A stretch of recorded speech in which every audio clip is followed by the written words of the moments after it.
We're going to get started. Good evening. I'm calling this meeting to order. The time is 5:30 p.m. in accordance with the Texas Open Meetings Act, Texas Government Code, Chapter 551. This meeting is officially open with a quorum present. The following board members are present in person and or virtually, and I will now call on each of their names in the order of their districts. District 2 Trustee Toby Jackson.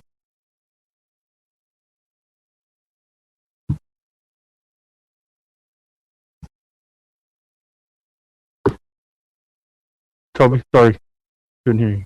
Present. Good evening, President Ramos, and thanks for your patience. I was indeed muted. Okay, good. District 3 Trustee Quentin Phillips. Thank you. District 4 Trustee Daphne Brookins. Good evening, President Ramos and fellow trustees. Daphne Brookins representing District 4. Thank you. District 5 Trustee CJ Evans. Present. Thank you. District 6 Trustee Andar. Good evening, President Ramos. This is Andar representing District 6. Thank you. District 7 Trustee Norman Robbins. Good evening, President Ramos. Norman Robbins representing District 7. District 9 Trustee Ashley Paz. Been able to join us? Okay. She just put something in the chat, so she's here. Okay. He's present, so Trustee Paz is present, and I'm present. On March 16th, 2020, Governor Abbott temporarily suspended certain open meetings requirements imposed by the Open Meetings Act to slow the spread of COVID-19. This action permits meetings subject to the Open Meetings Act to be hosted by telephone or video conference. This meeting is being broadcasted live via Spectrum Charter Channel 192, the Forward IZ Live channel on YouTube, and the link provided in the agenda. In accordance with those suspended rules, we certify the following. Notice of this meeting has been posted for at least 72 hours. Although members of the board are not gathered in a central physical location, we do have a quorum in attendance at this meeting by video conference or telephone or in person. We are meeting by use of Zoom software application, which allows two-way communication from members of the public. As we would at any in-person meeting, members of the public who have followed the instructions on the meeting notice for registering to speak during the public comment portion will be unmuted for 3 minutes to speak. All other meeting procedures will adhere to board adopted procedures to the extent practicable. An audio recording of this meeting is being made and will be available to the public at a later date. We apologize in advance for any unforeseeable difficulties and ask for your patience as we navigate unprecedented conditions. If you have questions about these suspended laws, please call the Office of Attorney General at 888-672-6787 or by email at toma@oag.texas.gov. We will now move to our pledges, which will be led by Mr. Clint Bond. Thank you, Mr. Ramos. I pledge allegiance to the flag of the United States of America and to the republic for which it stands, one nation under God, indivisible, with liberty and justice for all. Honor the Texas flag. I pledge allegiance to thee, Texas, one state under God, one and indivisible. Thank you, Mr. Bond. We will move on to item 3A, which calls for the Financial Accountability Rating public hearing, which is now called to order. Dr. Scribner, I'll turn it over to you. Thank you very much, President Ramos. Governing Board, at this time, I would like to introduce our Chief Financial Officer, Mr. Mike Ball, who will take us through this presentation.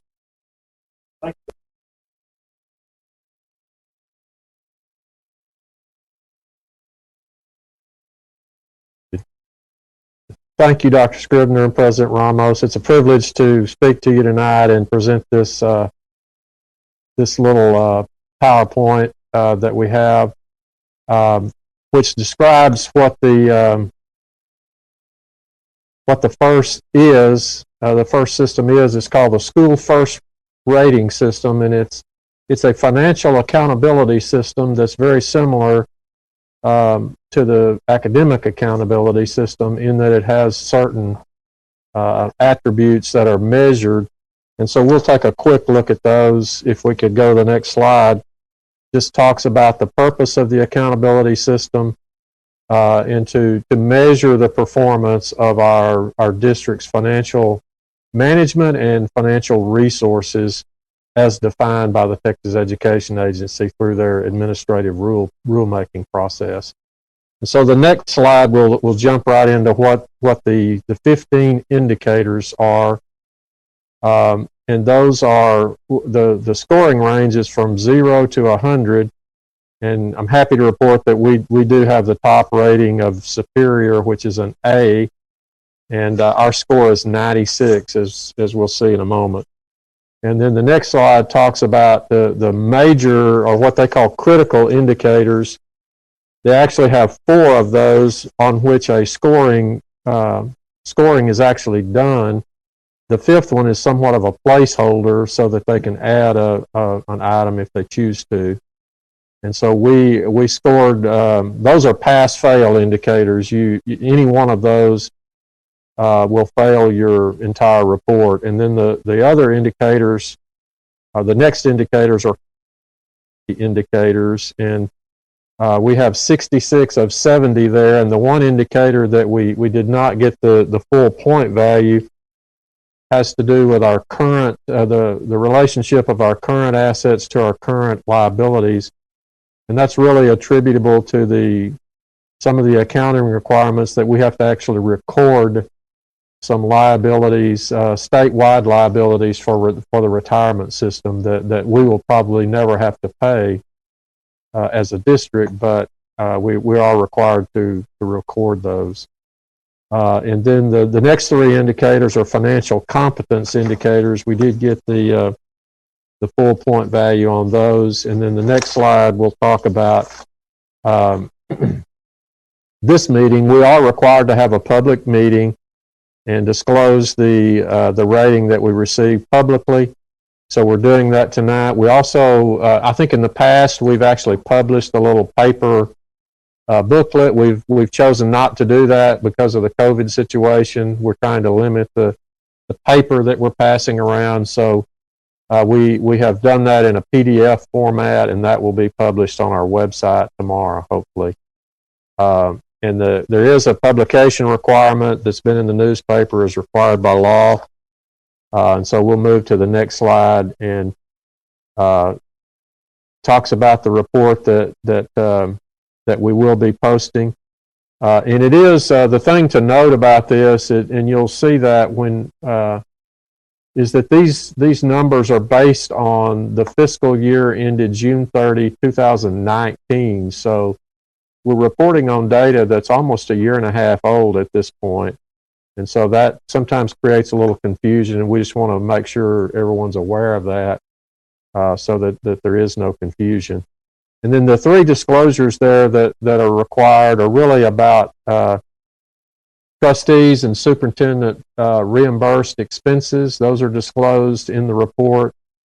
Disclosure about any gifts. There are no gifts that are disclosed. And then the superintendent's outside compensation, and there's none of that as well. So, and then the other requirement that it can be either here or on the website is the superintendent's employment contract. And our district has chosen to put that on the website as opposed to making it a part of this report. And so that really, I believe, concludes this presentation. And it certainly, as I mentioned earlier, we have a 96 out of 100, and we'd certainly be able to be happy to address any questions the board might have. I'm told that no one from the public has signed up to speak at the public hearing. And so the record should reflect that we are having a public hearing, and that no speakers signed up to speak. And with that, President Ramos, I'd be happy to address any questions the board members may have. Thank you, Mr. Ball. And just a reminder to my colleagues, we'll use the little raise your hand feature on the Zoom platform, and we've got Trustee CJ Evans. Thank you so much for this report. So this is, I'm getting some feedback. Is that just me or? Anyway, sorry. this is based, it goes through June 30, 2019. That's And correct. was it for a academic year or a fiscal year? Great question, Trustee Evans. It is for the fiscal year for the 12 months ended June 30th, 2019. Okay. And were our attendance numbers that school year factored into this report? No, ma'am. The attendance is not one of the factors that's measured in this analysis. Okay. And I ask because I know, part of our intake of our dollars is based on ADA. And so we're sitting really good here with this financial assessment at 96% and a great rating, which makes me so happy. But I wonder what our attendance, our ADA is now, this year, versus last year, and how that may affect or change or modify our financial rating in any way. That's a great question, Trustee Evans, and I would say the first thing to point out is that it will be 2 years from now before the current year numbers show up in this report. Next year's report will be for the 1920 fiscal year, and then the following year will be this year. That said, I think that the indicators that are included in this report are largely about what we do with the money we receive as opposed to the amount of money that receives. So as you pointed out, our ADA is down for this year, which means our revenues will be down. And so it will behoove us, and this is part of what's being measured, is our ability to bring our expenditures in line with the revenues that we're going to earn this year. And so that's how we'll be measured. Okay. Do we have an exact number on our current ADA? Well, let me broaden that. Current enrollment and then ADA, because I know ADA is different than enrollment numbers. I think a good estimate, Trustee Evans, is we're down about 5% based on what we budgeted for and where we were last year. And before COVID happened, we already were the trajectory of our enrollment had a little bit of a downward slope to it. It has just accelerated that downward slope a little bit to about 5%. Okay. So we do have some issues to work through in our budget development process to make sure that we align our expenditures with the revenues. Yeah, I just want to make sure we do that, and because in 2 years I'm going to be sitting here with another 96 rating financial, but we didn't properly anticipate the shortfall. So, thank you, Mr. Paul. Thank you. Great questions.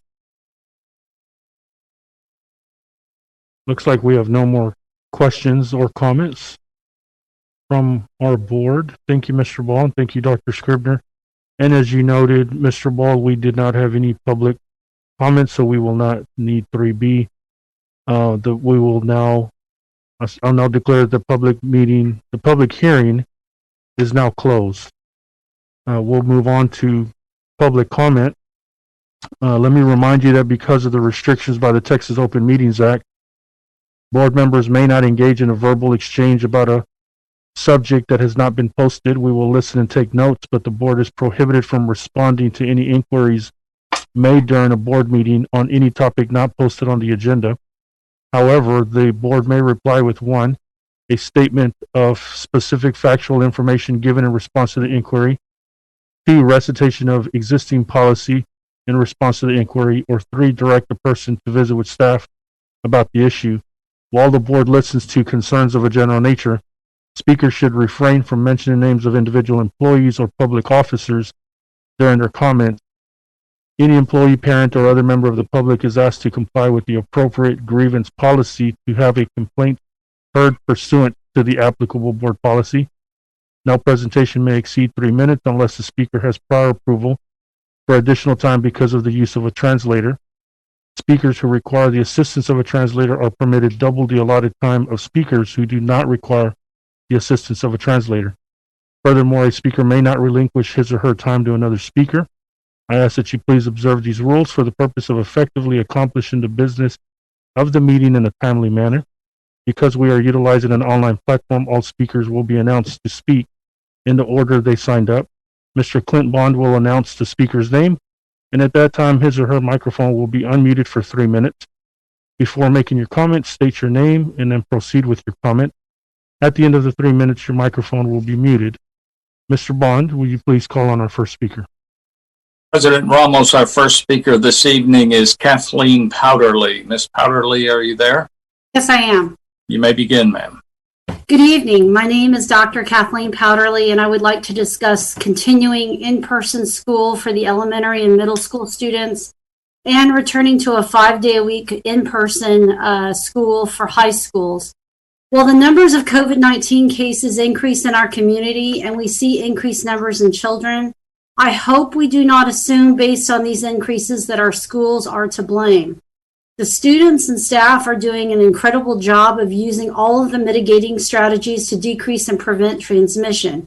These increased numbers are likely due to social and family gatherings occurring outside of school where mitigating strategies are not used. This is why the CDC is pushing so heavily on limiting these gatherings during the coming holiday season. Our focus needs to continue on kids going back to school and the significant issues that are impacting them by not being in school full time in the high school model. These 3 areas are health impacts, education impacts, and fiscal impacts. The health impacts include the escalating mental health crisis in our community, increasing amount of drug use and vaping, unintentional drug age promiscuity, food insecurity, and unreported cases of abuse and neglect. The quality of education in the virtual hybrid environment will be difficult to assess. Teachers, staff, and administrators are working diligently, but true attendance in school is skewed by simply the ability to fill out a form and log into the computer without really attending class. Information acquisition for students is diluted with open note quizzes and tests, as well as completion grades, as teachers are fearful of failing grades and the open quizzes and open tests because of the disparity of resources in the in-person versus virtual learners. While not a fan of standardized testing in general, these impacts of quality of education may never be truly appreciated until standardized testing resumes. The fiscal impact for next year, I think, will be great, with loss of students, loss of teachers, the ADA decline, and I fear that we are going to be in a real pinch in the next couple of years. So I recommend that we return to a 5-day-a-week schedule after winter break or at the beginning of the new semester in February. Those who failed a class or require attendance recovery should be required to return, and those wanting a 5-day-a-week schedule should be able to return in person. We need to use some of the voter money that was approved to hire more counselors and intervention specialists, provide a bonus for employees who've been acting like superheroes, and have active engagement of families, students, and staff at the district and school level with a message of hope. Thank you very much. Our next speaker is Marilyn Christofferson, and she sends her comments in the form of a letter addressed to the entire board. It reads, "Our education goal in the public school system is to prepare students for success in college, careers, or in the military. This means something that includes a long list of specific details to us in the older generation. But this is not true for the generations that have followed us. Many students see a poster that spells pride and then sees a word to represent the appropriate letter. P, prepared, R, respect, I, involved, D, determined, E, excellence. But they all are unable to relate to their being successful. They don't see the steps that they need to take as it relates to their success. Most students I have worked with in multiple school districts the last 4 years, mostly at high school level, have major challenges at the basic level. Parenting has become non-existent, and this has affected the importance of family values. Let's reintroduce the importance of the nuclear family, which has been the foundation for raising honest, strong, and stable children. It is in the nuclear family that decision-making is influenced, guidance for raising children is taught, and this establishes a foundation for the family unit. The nuclear family also provides a protection from outside influences, gives the family meaning, helps guide children in relationships, and helps make them who they are. Other foundational subjects included in raising successful children include the importance of being trustworthy, treat others with respect, teach how to be responsible, punctual, and work independently or in a team, how to share, how to be a leader, how to study, be kind, and considerate of others. The nuclear family teaches, trains, supports, grows, and develops the character of children. The public school teaching reading, writing, math, and science that provides the tools for their future career. I am asking that you consider giving me the opportunity to run a program that will create an opportunity to teach students how to address their thoughts, angry, fearful, hurts from bullying, that are directly affecting their attitudes, emotional responses, and negative outward behaviors. I will provide a program where the students will be actively engaged and will teach them how to create multiple solution options and reduce their own emotional and behavioral disruptions. The success will be physically evident and will cause others to be encouraged and hopeful in creating better solutions and calmer responses and better outward behaviors. My name is Marilyn Christofferson. I hold a Bachelor and Master of Science in Social Work, a cognitive behavioral therapist, a certified domestic therapist, treatment provider since 1994, a business owner, a prevention and interventionist, a teacher, trainer, and mentor, an ordained minister from Life Christian University, and her time has expired. Our next speaker will be Olivia Garcia Hassel. Ms. Garcia Hassel, are you there? I'm here. You may begin. Thank you. So clearly in-person school isn't working. It is time to shut it down. At this point, really the numbers are so high that if we stay open, we're going to be seeing fewer and fewer people at Thanksgiving, Christmas, and Hanukkah meals. Some brief examples of the dysfunction that the board has allowed since deciding they knew more about COVID than our county health director. First, we don't know how many dedicated teachers and staff members were lost due to resignations and early retirements. I was a very good teacher who dedicated all of my energy to my kids, but I resigned and I doubt I'll ever come back. We don't know how many good teachers are now lost forever.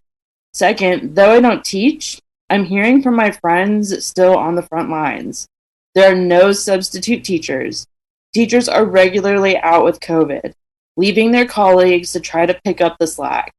And our administrators are quarantining virtually because apparently, while teaching from home is untenable for a teacher, administering discipline and running a school can be done from home. So you're aware, I made a call to the county health department this week because it seemed one school was practicing no safety measures. Third, our custodians are being forced to spray some unknown or unshareable chemical formula that my friends report makes them feel nauseous, have severe headaches, trouble breathing, and causes coughing. So we're asking our least thanked staff members, custodians, to be exposed the most, while also exposing our members to this unknown chemical formula. Finally, Fort Worth ISD bought battery-charged hand sanitizer dispensers, installed them in classrooms, and then Fort Worth ISD decided they didn't want to pay for the replacement batteries. Instead, they are throwing away the dispensers once the batteries run out. It is bad enough that there aren't replacements, but the fact that taxpayer dollars are going in the garbage is unacceptable. Opening school was a colossal mistake. In order to fix everything, it has to be closed down. You have to go virtual and maybe come back in January or February. Please fix it by closing down and do your job to protect our schools and communities. Thank you. Our next speaker is Ann DiPomazio. Ms. DiPomazio, are you there? Yes, I'm here. Thank you. You may Good begin. evening, Fort Worth ISD board members and stakeholders. My name is Ann DiPamazio. I taught elementary art in Fort Worth ISD for 11 years. In October of this year, I made the decision to resign as I did not feel safe returning to in-person teaching. I have twin daughters that are in the second grade at Alice Carlson Applied Learning Academy. First, I would like to share my appreciation that Fort Worth ISD has continued to provide students and families the opportunity to learn from home. I have a child on the spectrum who would have a very hard time following the health guidelines that are imperative to keep everyone safe at this time. Without the option of staying home, she would most certainly be distressed. The option to learn from home is even more important as the cases in our community continue to rise. Second, I would like to commend all the staff and in-person students at Alice Carlson for working so hard to keep each other safe. Alice Carlson is one of the few campuses in Fort Worth that has not had any cases. I would also like to commend the teachers and staff who are working around the clock to ensure the students at home are receiving instruction and support. Third, as we all know, our Black and Brown community members are at the highest risk for developing complications from COVID-19. If we were to lose the virtual learning option, it would mean even higher rates of infection in those communities. Fort Worth ISD board members and stakeholders, thank you for your time. Our next, our next speaker is from Lark Wallace Johnson. It's in the form of a letter that I will read. I want to commend Fort Worth ISD for continuing to provide the option for virtual learning. I'm relieved to know that by continuing to keep my children learning at home, I am not only keeping them safe, but allowing those students that need to be in person to be safer. Daggett Montessori School, under the leadership of Victoria Serginio, is doing an amazing job of operating school simultaneously in person and virtually. Kelly Williams is a model educator. She goes above and beyond on a daily basis with both her in-person and virtual students, making all students feel valued, heard, and cared for. I know these are unprecedented times, and it warms my heart to know our community is making every effort to care for our children. Flexibility and the ability to pivot are key, and I appreciate the fact that problems are met with thoughtful solutions. It takes a village, and I am proud of our community. Thank you for the opportunity to make my voice heard. The next speaker is Carrie Zachary. It too is in the form of a letter. Good evening. I am a parent of a kindergartner and second grader.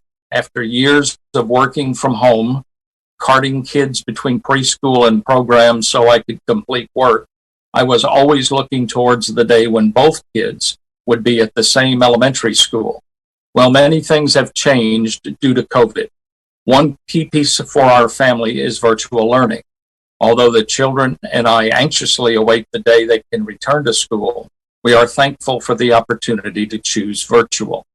My kids' homeroom and specials teachers are doing an amazing job at teaching virtually and in person. As I myself have been both a virtual and an in-person teacher, I never dreamed that I would be asked to do that. They are handling it with grace while engaging the students. My daughter is coloring a birthday card for the birthday party of a kindergartner that she has never met face to face and is so excited to attend his celebration virtually today. My son's teacher took the sweetest photo of the virtual and in-person kids dressed up in their storybook pumpkins. My kids really love specials and have been encouraged to exercise, draw, and make music. I hear ta-ta-ti-ti-ta from their rooms. I want to voice my appreciation for their teachers and say they are doing work that would never have been dreamed up pre-COVID. We anxiously await the day when I can drop them off at school, focus on my work, and reunite at the end of the day. With Tarrant County COVID numbers remaining high and spiking, we are continuously grateful to have the choice to choose virtual for our kids. Earlier this fall, the word choice is what I heard over and over. Again, thank you for the choice to choose virtual. The next speaker will be Susan Walker. Ms. Walker, are you there? Yes, can you hear me? Yes, you may begin, please. Good evening, board members and Dr. Scribner. I wanted to briefly speak to make sure you understood what is occurring in many classrooms presently. Many of our brand new computers are not working with our Promethean boards. This happened once we re-imaged our computers before school started. From my understanding, the older Promethean boards, those that were installed in the first or second round originally, are not working with these updates. What I can tell you is that since the first week of school, my computer has crashed regularly. Not crashed in a sense that the memory is wiped out, but what we now dub as a blue screen of death. This has happened and continues to happen on a regular basis while in my Google Meets, many times twice in the same class period. On more than a dozen occasions, I have made videos that wiped out when trying to save them while on my computer with the docking station hooked up to the board. I have since resorted to having to create videos from my document camera at home, which tends to make the sound quality horrible. I have had wonderful IT people come and try to fix the problem, but the computer always reverts back to the settings that prevent the computer from working properly with the board. As a middle school math teacher who does instruction that regularly incorporates technology, where I must demonstrate work, the use of the Promethean board with my computer is a necessity. I trust now that the TRE passed and some of this money is earmarked for technology that we will be replacing old boards. I believe the original boards are 11 to 12 years old. If this has not been discussed, I implore you to make sure that this gets into the budget discussion because this has seriously impeded my instruction, in-person, synchronous, and asynchronous. It has also been an enormous amount of extra time as well as a lot of wasted time on my part when I do videos that do not save. I cannot begin to tell you the amount of frustration that has been added to my job. I'm not only speaking for myself, but also for many, many other teachers that have had the same problem in our district. No matter what our form of instructional delivery, this needs to be fixed now and should be put as a top priority because it directly affects instruction to students. One last thing I would like to bring, which is pretty specific, if you are taking notes, is in regards to teacher compensation. It is my understanding that $12 million is being used to recruit and retain teachers. I want to make sure that the teacher line of the salary schedule for those teachers having taught 32 plus years gets a portion of this compensation, including those hired before 2019-2020. I went back and checked, and I believe this is the third year for that group of teachers where there has been no raise at that level, whereas every other teacher has seen an increase. If you have been teaching 32 or more years, having gone through many of those trials and tribulations, you deserve to be fairly compensated. I do not agree with the teachers that have been hired after 2019-2020 that they will not get this jump in pay that they are due if they manage to stay that long. Please make sure every teacher at that level, regardless of hire date, gets this extra compensation. Ms. Walker, your time has expired. Thank you. Our next speaker is Patricia Stafford. Ms. Stafford, are you ready? Yes, I'm here. Can you hear me? Yes, I can. You may begin. So thank you to the board and for everyone for allowing me to speak today. I do want to make it known that I appreciate the choice that has been given to us for our students to return in person versus online. Personally, my daughter thrives in the online classroom. There is no more fighting, no more crying about doing online work. She has a 504 plan in place because she struggles with instruction in general, and then it's just exacerbated whenever it is online. I recognize that the board in every school district has challenges regarding how we are going to continue to navigate COVID, but knowing that it's not going away, I do think it's in everyone's best interest to continue to work on the online modules and delivery platforms so that way, parents that want to keep their children home can safely do so and get the best out of their education. And then parents who want to send their kids to school because that is generally the best environment for them can send them to school. I'm so impressed with the way that my daughter's school has handled the back to school requirements. She wears her mask faithfully. All of the kids wear masks. It doesn't seem to be a problem. There was a comment about the hand sanitizers being battery operated, not replacing the batteries. I don't think that's any indication for the schools to be shut down. The batteries can be replaced, and I'm sure any parent would be willing to fork over a couple of batteries to make sure that sanitary practices can continue. Shutting down the schools is a Band-Aid on a bigger problem, and we all know that suicide rates are up, emotional disturbance rates are up, children are very less likely to have any negative sequelae from COVID compared to other diseases. And I think we need to keep moving forward. I think all the schools are doing everything that they can, and we can look at plenty of other examples of other school districts who have continued to do hybrid and in person and are thriving despite a couple of cases here and there. We're going to have surges. We can't control that, but I do think that we can do everything that we can and continue to move forward in this kind of uncertain time. Thank you.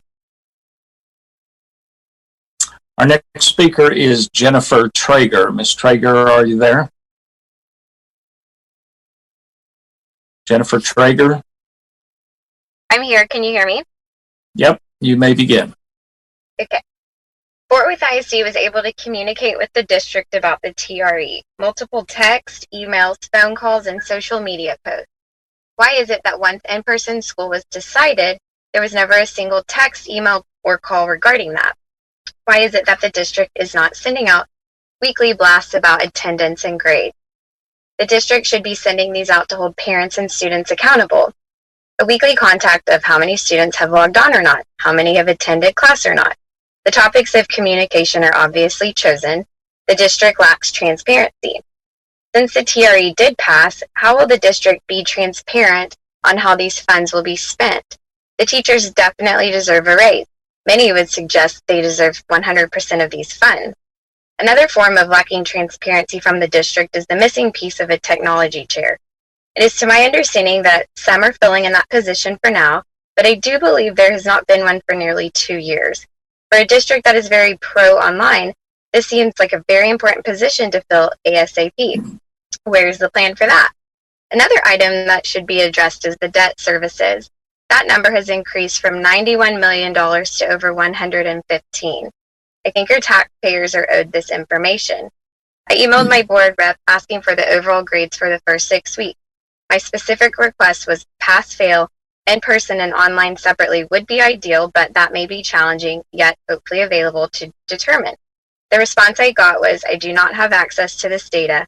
Please submit an open records request. How does a large district not have this information readily available? Again, lack of transparency. DISD has been open and forthcoming with the state of their schools. Even though their data is not good, at least they are open and transparent. Hopefully this district can find a way to be more transparent and communicate better with its community, teachers, staff, students, parents, and taxpayers, because each one is owed it. Thank you. Our last speaker would have been Jonathan McMillan. He's not here, so I will read his comment. My name is Jonathan McMillan, and my daughter is a student at Daggett Montessori School. While we experienced a few initial hiccups with virtual schooling, it has been working effectively for us ever since. We remain committed to the safety of our family, our teachers, and our community. At the current time, the spread of COVID-19 in Tarrant County has reached record levels. The test positivity rate stands at 15%. 16% of occupied hospital beds contained COVID patients. There are more than 1,000 new cases per day in Tarrant County. All of these measures are climbing. This is not the time to be forcing exposure for further people to public indoor environments. Increased student density only compounds the issues schools are already facing with repeated exposures and quarantines. Virtual schooling must remain an available choice for students. Mr. Ramos, that completes our public speakers for this evening. Thank you, Mr. Bond, and thank you to all of our speakers for sharing your thoughts with us. We will now move on to recognitions, which will be the recognition for National American Indian Heritage Month. That will be presented by Mr. Clint Bond. Mr. Ramos, November is Native American Heritage Month, a time to celebrate the rich histories, diverse cultures, and important contributions of our nation's first people. The purpose of the Fort Worth ISD American Indian Education Program is to provide academic support through cultural education for approximately 360 identified students. Our goal is to ensure that each American Indian student successfully completes high school prepared for a higher education. This program is awarded federal funding from the Office of the Indian Education to provide services to Native American students under the provisions of the Indian Education Formula Grant Program. Fort Worth ISD is committed to the full development of every child. Our program is specifically designed to help Native students learn about their heritage while promoting academic success. American Indian Education Program partners with school faculty to identify and assist Indian students across the district with academic, social, and emotional needs. The American Indian Education Program liaison also works with parents to provide support and referrals for services if needed. In school and in life, all children deserve a chance to reach their potential. The American Indian Education Program is dedicated to giving students the opportunity to achieve whatever they dare to dream. Thank you, Mr. Ramos. Thank you, Mr. Bond. We'll note that 6B, the proclamation, will not be addressed tonight. We will move on to number 7, the report and presentations. I will now turn it over to Dr. Scribner for the Leadership Academy Network annual review. Thank you very much, President Ramos, members of the board. At this time, we would like to turn this over to our team from Texas Wesleyan and Fort Worth ISD collaboration, addressing our Leadership Academy Network. Thank you. Can everybody hear me? Great. Well, good evening, Dr. Scribner, President Ramos, and members of the Fort Worth ISD board. My name is Priscilla Dilley, and I have the honor and privilege to serve as the Senior Officer for the Leadership Academy Network. I'm here with Dr. Martinez, and I will allow him to introduce himself at this time. My name is Carlos Martinez. I am the Dean of Education at Wesleyan University, and I bring greetings from President Slayback and the board. We know that this year has been full of challenges. However, we're excited to be before you this evening to report out some positive trends that we have seen as the result of our 1882 partnership between the university and Fort Worth ISD. So I will reintroduce Ms. Dilley that would provide a full report. Thank you. Thank you, Dr. Martinez. The Leadership Academy Network consists of 5 schools: Maudie Logan Elementary, Mitchell Boulevard, John T. White, Como, and Forest Oak Middle School. The partnership has recently added one campus, Glencrest 6th Grade Center, to the portfolio of schools this year, which is currently being managed and operated by the awesome principal, Sarita Lofton, and the Forest Oak campus leadership team. Here, you will find the enrollment breakdown for our land scholars for both in-person and virtual engagement. As a network, we're averaging at 58% in-person and 42% virtual for all students. You'll also find the enrollment breakdown by race. Our commitment is to provide students with the highest quality of education, whether we're in person or in a virtual setting. I wanted to provide you this evening with some brief context of how we got here as a network. In 2017, the 5 Leadership Academy campuses were multi-year improvement required, with the exception of Forest Oak Middle School. The district committed to the implementation of the Leadership Academies, and after 1 year, all 5 schools came off the improvement required list and has continued demonstrating student growth. The district and outside partners sought out ways to be able to sustain all the resources and efforts that contributed to the success of the 5 schools. And in 2019, Fort Worth ISD and Texas Wesleyan University entered into a partnership under Senate Bill 1882 to create the Leadership Academy Network. The partnership allows for the network to have an established leadership team at Texas Wesleyan that solely supports the academics, operations, and management of the land schools. We have just completed the first year of the partnership, and although we did not have a state accountability for this past academic school year, the land looks forward to continue demonstrating student outcomes for the upcoming year. So how will we demonstrate the student outcomes for our students? I have to begin with the mission that states that we are committed to accelerate student achievement through service and a relentless pursuit of excellence in all we do. Our mission is then executed by the core values. We keep kids first in all our decisions and priorities. We serve those around us, putting others' needs above our own. We are a results-driven organization to ensure student outcomes. Everybody grows in the system and has room to become greater: teachers, students, staff, and the LAN team. Finally, we are better together collectively than we are on our own. We need to learn from one another because we need each other. And so from our core values, we've established our LAN academic model. The model is specifically designed around key components that we believe contribute to the success of high-performing, innovative schools. As a Leadership Academy Network team, we design our support to campuses around these components. Strategic campus support based on tailored needs. We strive in building a positive culture and environment for our families and employees where they feel supported.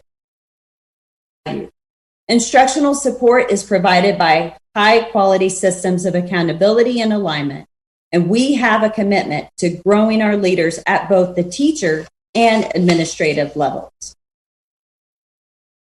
So the question is, how do we know that the partnership is working? We see that our scholars are learning, that our staff feel supported, leaders are being cultivated, and the engagement of our families is increasing. And we know that scholars are learning. We have been able to review our sources of data, TEA interim assessments, benchmarks, 6 weeks assessments from 1920 to see where specific groups of students have been achieving results. And as you know, in the partnership, we've set targets for accountability to ensure that, that schools achieve at the highest performing status. And we have made a promise to our families, to Texas Wesleyan, and to you that we will do everything in our power to achieve our targets and outcomes for our kids. And we'll accomplish our targets by focusing on the academic model. We'll have several systems that we've been able to build out that supports each of these components in the model. And you'll see that on the screen: campus support, leadership development, culture, environment, and instructional support. At the Leadership Academy, we're relentless about tracking the growth of all students individually and collectively. So I wanted to report out our data this evening in cohorts so that you can see the growth comparing the same group of students from one year to the next. You'll see that LAN third grade students in 2019 made growth in fourth grade at the approaches level in reading. This slide shows the performance and growth of our 4th to 5th grade students in reading at the MEETS level. You'll see an increase for all students by 9 points, an increase for African American students with 8 points, and our Hispanic remained at a steady at 31 points. We're also tracking cohorts at the middle school level. You'll see a slight increase in all groups for ELAR at the approaches level. In math, third grade students in 2019 made growth in fourth grade at the approaches level. You will note a 7-point gain in all students, a 13-point gain for our African American students, and a 4-point gain for Hispanic students. Our scholars made tremendous gains from 4th to 5th grade in math at the MEETS grade level. You'll find double-digit gains across all subgroups with 22-point gains in all students, 17-point gains for African American, and 28-point gains for Hispanic students. And we're especially proud of our master's level, who have also demonstrated great growth from one year to the next in math for 4th to 5th grade.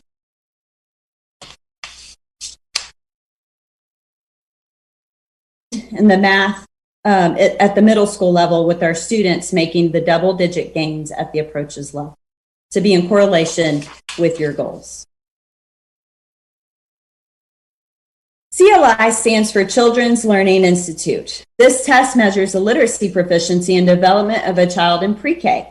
We value and believe that monitoring early reading skills of our early childhood scholars is a must in order to meet or exceed grade level performance. This data we just received a couple weeks ago and recognize that there's work ahead of us to ensure that our pre-K students are on track for the middle of the year.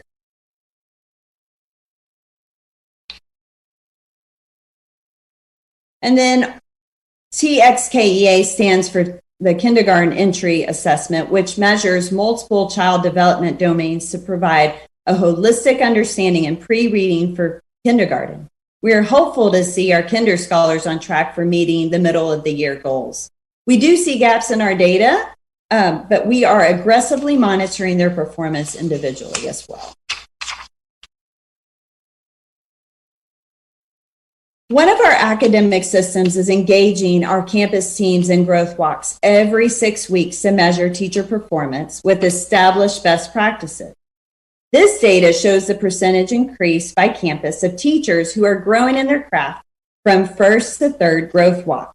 The system has provided us with information to see where our bright spots are across the network so we can replicate or learn from. We're also excited to have launched the first LAN teacher residency through the partnership. Our goal was to specifically focus on recruiting a diverse group of residents that would be trained by the LAN master teachers in best practices and systems. We have our first 9 residents serving at John T. White Elementary. 5 of the 9 residents were previous LAN employees. So we pride ourselves in the commitment to growing each and every employee in the system. Staff feel supported in the network. I've included some quotes for you to read at your leisure. However, one thing I want to highlight and celebrate were the amount of teachers that we've been able to retain at 86%. Typically, our schools did not have this trend in the past. Our students deserve to see our faces there day by day and every year and beyond. We are highly investing in our teachers and are excited to see it paying off for our students. 2 weeks ago, we surveyed our faculty and staff for information on their perspective and support from the network. You can see here that our staff feel valued and would recommend LAN as a place to work and understand the importance of their positions, especially right now. And finally, I want to share that we are experiencing a steady increase with parent engagement across the board with the network. On average, we're seeing an increase of 20% with their families and parent participation with our staff. I want to read you a quote from one of our grandparents at the Leadership Academy at Como. My grandchildren learn and grow at the Leadership Academy at Como Elementary. They feel safe and comfortable at school. They are able to come home and tell me what they've learned every single day. While it is our #1 goal to see student achievement, we also want to see that our families and scholars are set up for success after they leave us and beyond. Engaging families does not look the same from campus to campus, or even now during this pandemic. However, we are learning from every opportunity and being open to trying new things and new strategies that work in engaging our students. We are here to serve our families so that together we can see the success of all children in the network and beyond.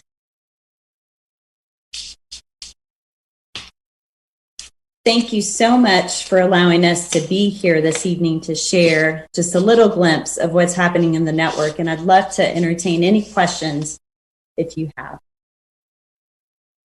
Thank you all for the presentation. We have a couple of hands up. We'll begin with Trustee CJ Evans. Thank you so much, Ms. Dilly. This information was very eye-opening. I particularly like seeing the growth in math numbers in 4th and 5th grade. That was really encouraging. Could you tell me a little bit more about the family engagement piece and how y'all are measuring and seeing that 20% growth? Yes, ma'am. Thank you for asking that. One of the exciting things is during this pandemic, we're trying to learn and see the bright spots. And so as our schools are setting up Zoom meetings with our families, it really has become a culture of us being able to meet the needs of our families and making sure that we adjust all different times so we're able to adapt. And so what we're seeing is what typically we would have a meeting of maybe, 5 to 10 parents. We're seeing 30, 35, 40 parents show up for anything from let's go over our COVID plans, or let's go over our school improvement plan, or let's talk about, any concerns that you might have. So that's been the exciting piece for us, is to see a lot more engagement. Even though it's virtual, we'll take that. We love hearing our parents' voices.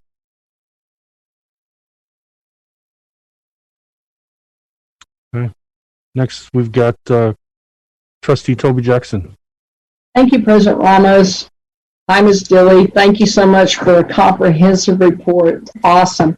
A couple of questions. You have a high in-person attendance with students, and by that I mean total census of students. What do you attribute that to? I will say that our principals and their campus leadership teams were very intentional about meeting with families and laying out the plans and walking them through it. They had several different, and so really just making sure that parents had all the information to make the right decision for their kids. And so we wanted to make sure that they knew that, and knew all aspects of it so that they could make those decisions. Super, thank you. And then on slide 29 and 30, year over year, you showed improvement. It's intriguing to me. The improvement's great, but we know in especially East Fort Worth and in these leadership academies, there's a high mobility rate. Did you all tease out the high mobility students, or is that year over year? This was the total year. We did not extract any of the high mobility students, and then we just took the New Year's data. Correct. We did not extract those students from the data. What I wanted you to see is a comparison of student to in their own growth, so cohort to cohort. And so we made sure that we had a reflection of all of our students there. Awesome. What you might not see is maybe if there was a child in the second year that wasn't there, they might have not been included in the data, but everybody as is how we reported it out. And are we seeing a decrease in mobility rates in these academies?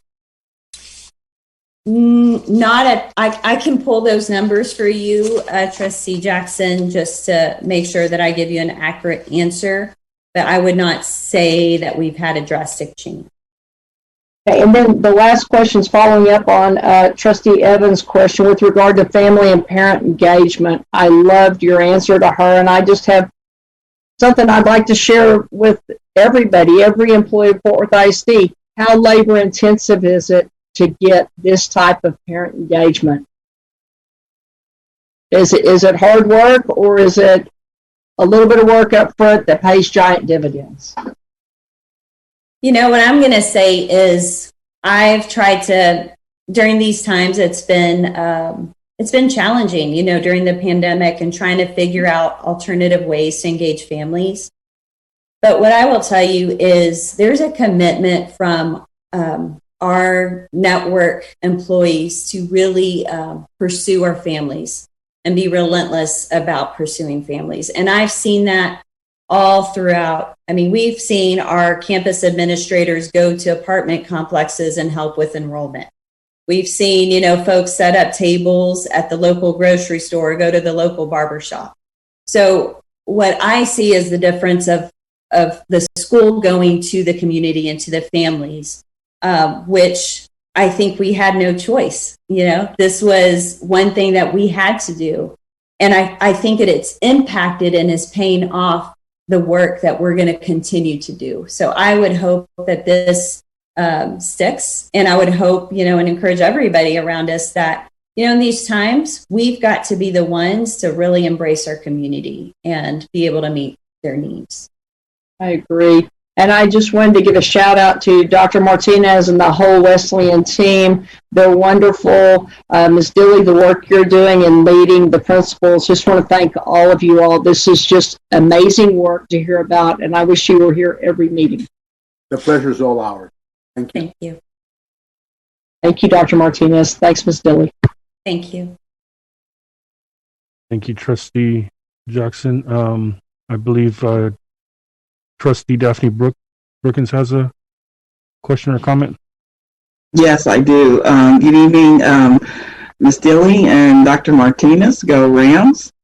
I'd like to commend you on the academic increase for our students, and I'm excited about the opportunity to have Glencrest be one of your academies. I wanted to ask, the increase, was that based on before and after school instruction as well? And do you provide that? And also summer enrichment. Great question. So the data that we looked at was from, the January 19 cohort to the January 20. And so what I would say that contributes to all of the success and the growth of our students is the Leadership Academy model, which is centered around the pillars of what we originally as a district intended for this to be. So what is that? Strong school leadership, having an instructional model that is aligned to from the objective down to student mastery, the extended learning, so the after school opportunities for our students, that social emotional component, making sure that the for outside partnerships are there to support our schools. So I would say, and even our summer programming that we had, we extended our summer school to last through late July. So we've really been working hard to make sure that we're not just providing high quality instruction, but accelerating instruction where we need to do that. Thank you. And I also commend you on your parental engagement. And I just wanted to ask, have you reached out to the neighborhood associations? Because I know Glencrest has a pretty strong one that can help, with the parent engagement and just kind of help bridge that gap to complete the village. Yes, ma'am. It certainly does take a village. Our campus teams are very, very closely connected to them, but I think that's a wonderful reminder that we need to make sure that we stay rooted with our neighborhood associations and our communities. Absolutely. Thank you. Okay, I think that's all the questions or comments from the board. We want to thank you very much for updating us and answering our questions. Thank you, President Ramos. Thank you. So with no additional comments or questions, we'll move on to item 8, the discussion of consent agenda items. As board president, I'm making the following statement in accordance with the board policy BBFA local. This is a reminder to all board members of the legal conflict of interest requirements and disclosure requirements you may have for matters under consideration on the agenda for this meeting. If required by law, board members shall recuse themselves from all discussion and shall abstain from voting on any matter pertaining to such a disclosure. Please note that item 1, approved proclamation recognizing November as Parents' Rights and Education Month, has been removed from the consent item agenda. And are there any questions or comments concerning the consent agenda items? I'll call on each trustee just to make sure you have an opportunity if you do have questions. District 2 Trustee Toby Jackson.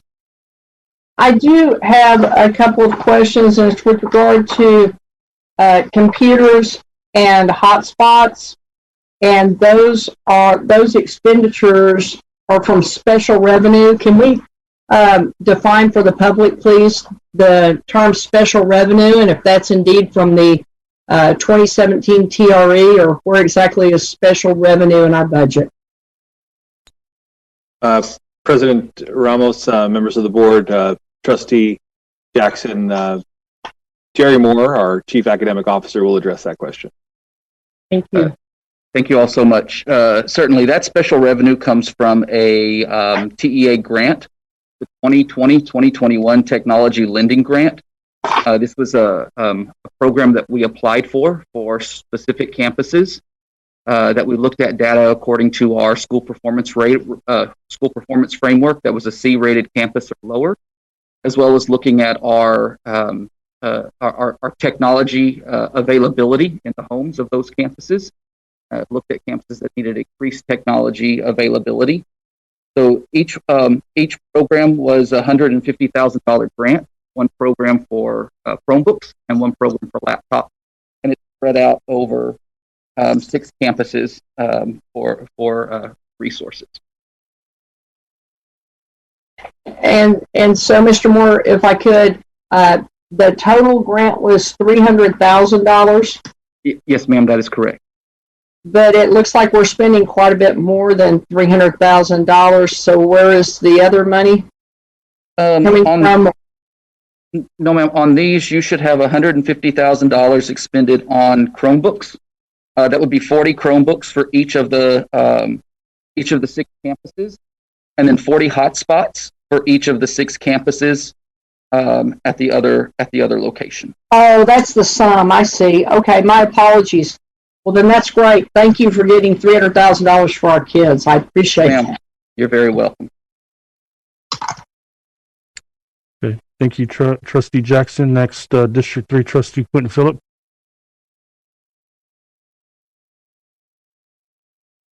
Okay. District 4 Trustee Daphne Brookins.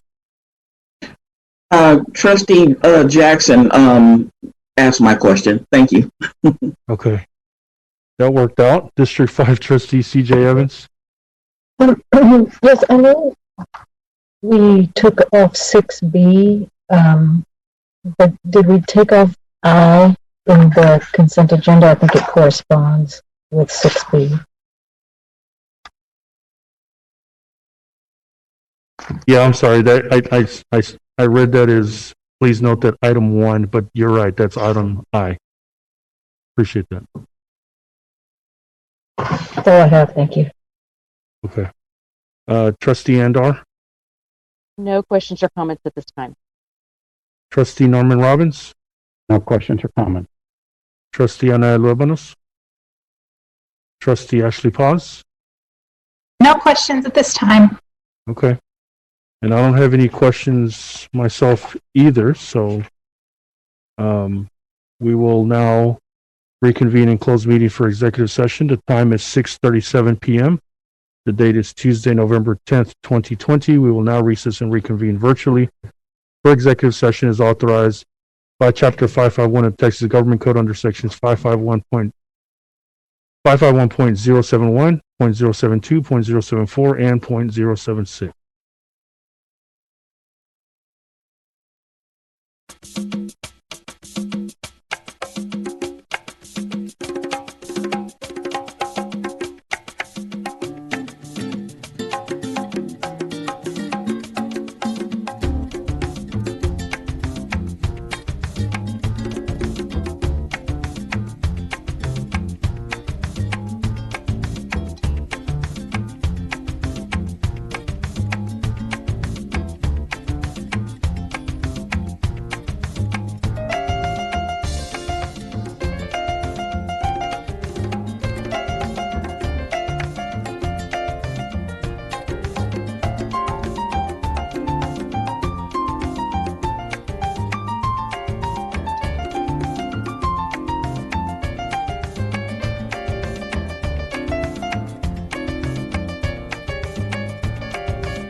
Hello, parents and students. This is Superintendent Kent Scribner.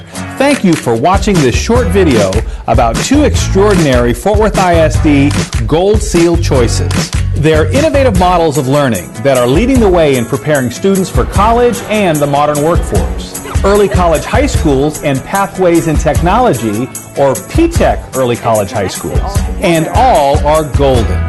Just watch. Early College High School and P-TECH Early College High Schools offer students opportunities to earn up to an associate degree while in high school, in partnership with colleges, universities, and Fort Worth ISD.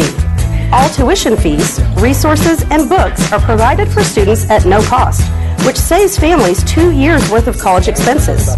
Summer Bridge opportunities prepare students for their college courses. Courses are taught by instructors from Fort Worth ISD, Tarrant County College, or Texas Wesleyan University. There's specialized accelerated learning in smaller settings, academic supports, and social-emotional supports for students.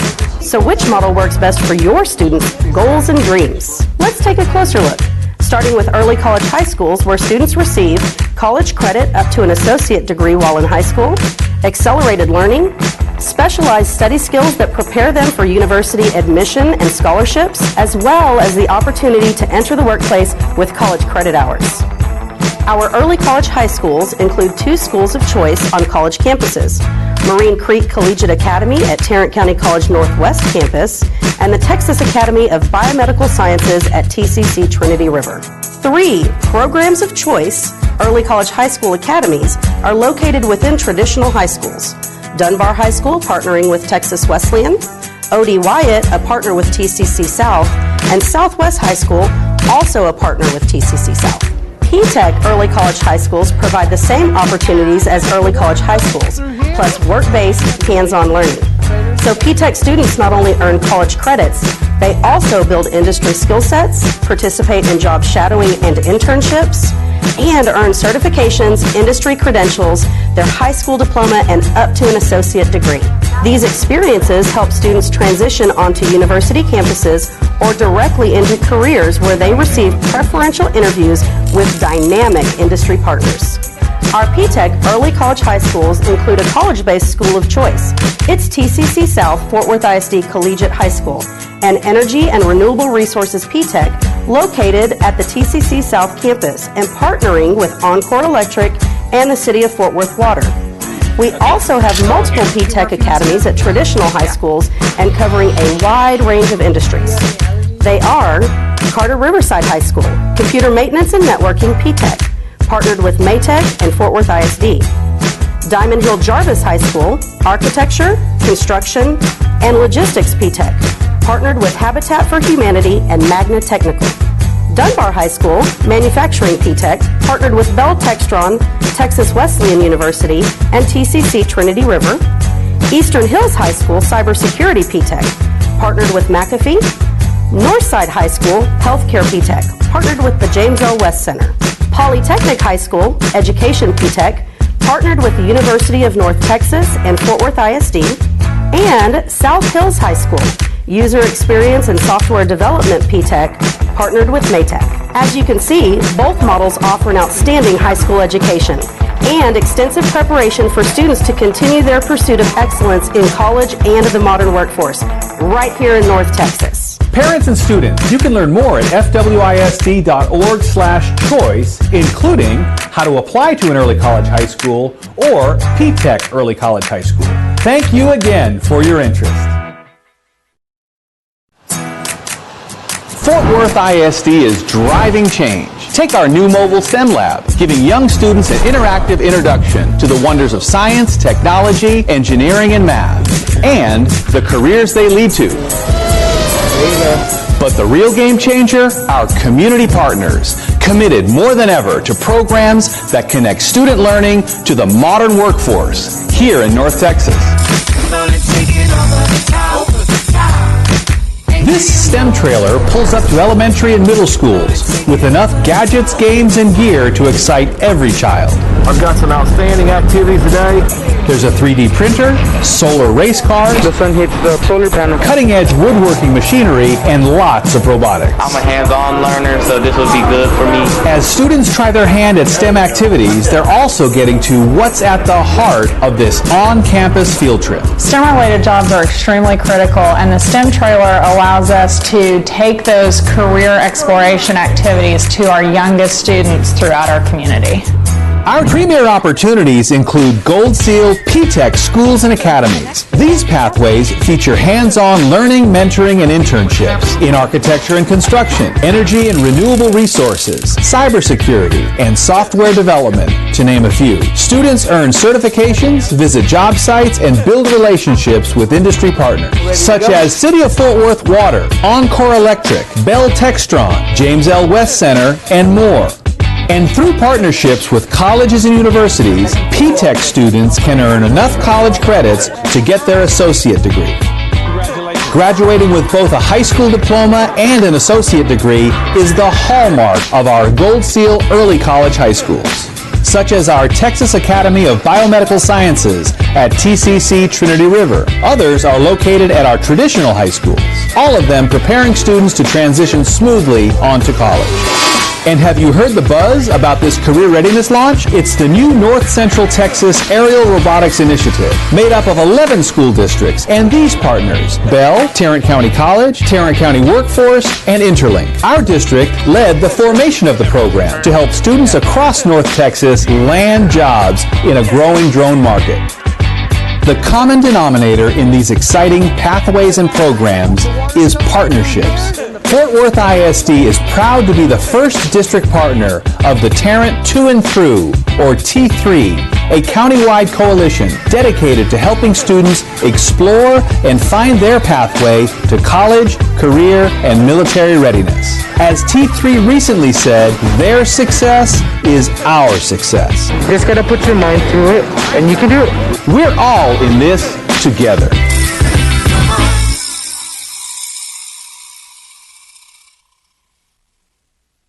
Forward, march!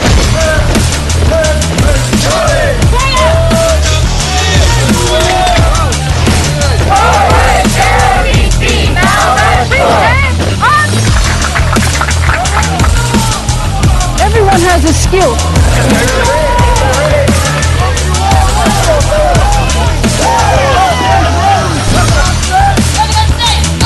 You want a challenge? Come join us. If you walked into a classroom, could you spot racial bias or racial inequity? Things like How the students engage in the classroom and how the teacher engages with them, how they interact with each other. Would you see it? I personally really want to see a lot more representation of minorities and underserved communities in classrooms such as AP classrooms. Would you hear it? Sometimes students or any other of my friends and teachers make fun of my accent. Any racially unequal treatment of students, no matter how unintentional, does harm. And that is why we walk. We're so glad to be here at Monning Middle School. It's how every Fort Worth ISD Racial Equity Walk starts. A quick meeting of teachers, district administrators, the principal, and the school's equity team. And we're going to visit classrooms using our lens of racial equity. We run through the protocol, things like observing, asking questions, and gathering information by isolating race. There's also a checklist of things to look for. We're going to look at the walls. We're going to look how teachers interact with students. I would ask that we also have a lens on what are students being asked to do. And there's a reminder of the seriousness of the task. We're going to experience some discomfort because we're going to ask some tough questions today. Before the walk, the principal and her campus equity team provide data broken down by race. Our African American students are not receiving what they need to be performing as well as their white peers. One of the things that's, I think, interesting about this campus is that, in fact, it is diverse. So you've got some successes, but we've got some opportunities for growth as well. And then a final reminder before breaking into teams. This is never to be a gotcha. They know the kinds of questions we're going to ask, and definitely know that we're coming in the spirit of support. Okay, so we're going to be heading towards Jenkins. This team's first stop is a humanities class. What is moral law? We should live life in the pursuit of happiness. It's a class of racially diverse, engaged students. We have given our hearts away a sordid boon. Good job, thank you. For the next hour, with a lens of racial equity sharply focused, the teams observe classes in almost every subject. English, And then she turned to me. math, science, social studies, special education, art, and PE. Each team member refers back to their list of look-fors, including the lesson materials. Do they reflect the student body? Are there opportunities for students to speak and listen? Where are the students seated? Is there small group instruction? Does the art and pictures on the walls depict multiple cultures? The teams take notes and ask questions. How do we make sure all of our offerings are high quality? It's a majority of students of color in your regular classes, and it's about 50-50 in your pre-AP classes. And so why is that happening? We're going to talk a little bit about some growth opportunities. The walk ends with the teams back together for the most challenging part of the process, the debrief. We start with positive observations. And the culturally responsive books, it was very good. And the kids were engaged, the teacher did an excellent job. We visited 6 classrooms, and in all 6 classrooms there was evidence of relationships between teachers and their students. Several of the classrooms, or most of them, had settings where the students had an opportunity to talk. And then I want you guys to do a turn and talk, and we're going to do that for 3 minutes. Then, the observations we call opportunities for improvement. Who would like to begin the conversation? A lot of the regular classes were actually overfilled with students of color. The geometry class was largely white. There were 2 Latinx students in there, 1 biracial, and so it just made us think about how many kids are then actually transferring from pre-AP into the advanced coursework and what that says about our disparity rates in academics. And our top math ones, that one is still not as diverse. And there's no glossing over, just a real give and take aimed at finding solutions. I have seen transformation on behalf of the staff, and Ms. Kirkpatrick spoke, adding diversity to the staff. So I think that it's very intentional. The students felt empowered. You didn't see one race of student more comfortable in discussing the topic than another. We make it fun and engaging, but still make it relevant to the concept that's being taught. Equity walks remind us we can all do our jobs better. Thank you to our schools for their trust and transparency in support of a quality education for every child. It's a really, really positive feeling about that, Monica, and your leadership, so thank you.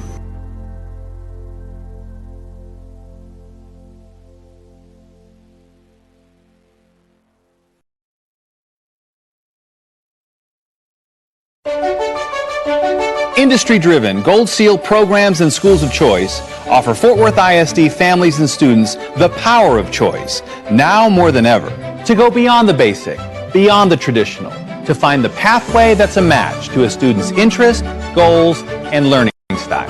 And just look at the programs and schools to choose from. You've got goals and dreams for the future. We've got a high school experience to match. There you go. They can sign up. Fort Worth ISD Gold Seal programs of choice are built for dreamers like you. The problem solvers, the curious minds, the creators of art and ideas. Gold Seal programs deliver expert guidance, your checklist, hands-on learning, certifications, college credits, and community partners who support your learning. A great example? Our P-TECH early college high schools that combine high school, college, and career. So the idea is to grow. Students can earn an associate degree. Ready to go? Visit job sites, build relationships, and develop workplace skills and knowledge. Our partners enrich every Gold Seal program, open doors to careers, and put you ahead of the herd. There's a Gold Seal pathway to fit your interests. So let's give it a shot. Whether it's making machines run better and fly higher, Sales inside of it. Canadian place is better. or improving health Do you have any allergies? and housing. Whether it's serving on the front lines, Are y'all set? All right, we're ready. or protecting citizens online. Yeah, moving on the frames. Bring your biggest dreams and determination here, Really great product. where you belong, in a Fort Worth ISD program of choice. Take graphic. Your choice.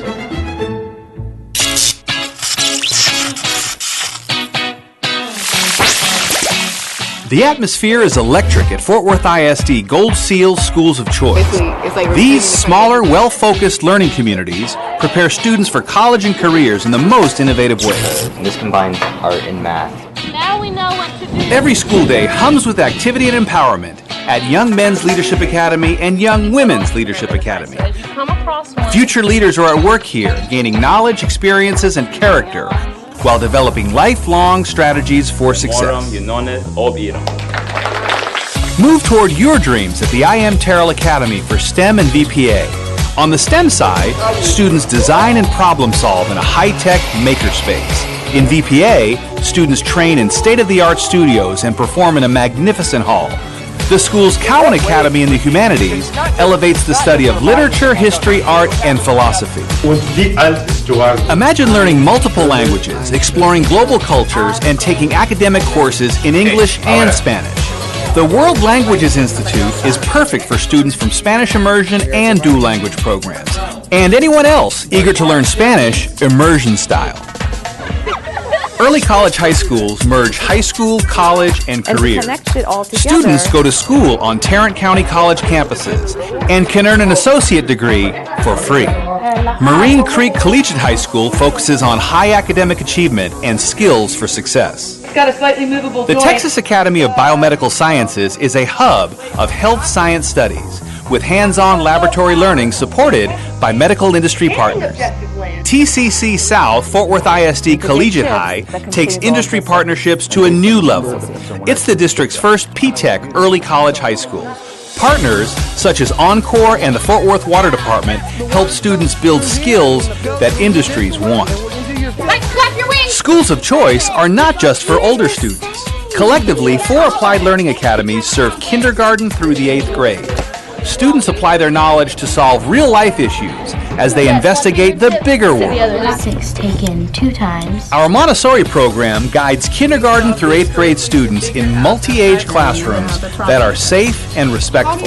Students work through lessons, interact with others, cultivate self-discipline, and take early ownership of their education. A great start to a lifetime of learning.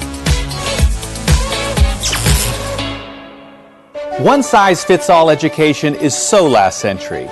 Pick your cutting-edge Gold Seal pathway to college, career, and community leadership.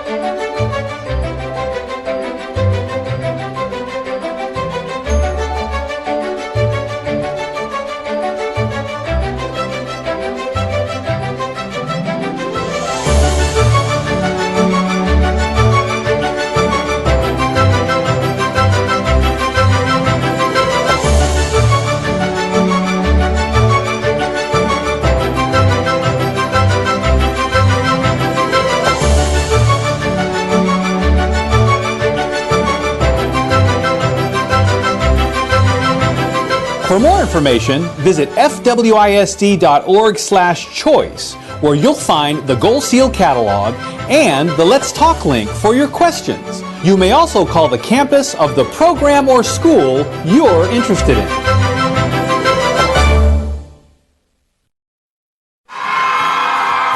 Beginning October the 1st, every student who is planning to go to college or even thinking about going to college will want to be sure to fill out a FAFSA form. FAFSA stands for Free Application for Federal Student Aid. It's the document that determines a student's eligibility for federal financial aid for college, which may include grants, scholarships, work-study, and loans. But it's not just about financial need. And those opportunities for you as a student are quite remarkable. Completing the FAFSA should be top priority for every college-going student. You can't receive any college or university-sponsored scholarship money if you don't. What they're going to do is take the best scores of each section. Your high school college coaches are available on your campus to help you complete the FAFSA. Welcome. And we'll provide financial aid help sessions from October through May. Let the race to submit begin.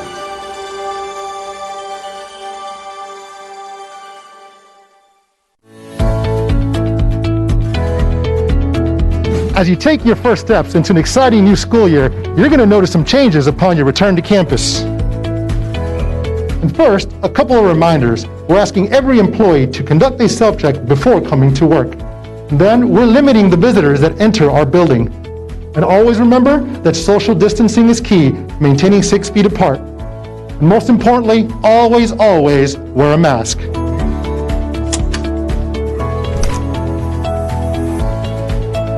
Once inside, everyone must stop by the office. every one of our offices has a sanitizing station with extra masks, gloves, and hand sanitizer. Everyone entering our building must sign in. We've installed plexiglass for an extra layer of protection. As you walk down our hallways, you'll notice friendly reminders to social distance and wear a mask. All of our restrooms will be cleaned thoroughly throughout the day, and at each entrance, you'll find hand sanitizer and a reminder to wash your hands for at least 20 seconds. While the first few weeks of school will be done virtually, we have started making preparations for the arrival of our students for in-person learning. Principal Ordaz will give us a look at what a classroom may look like upon their return. When students first walk in the classroom, we have a sanitation station so they can clean their hands.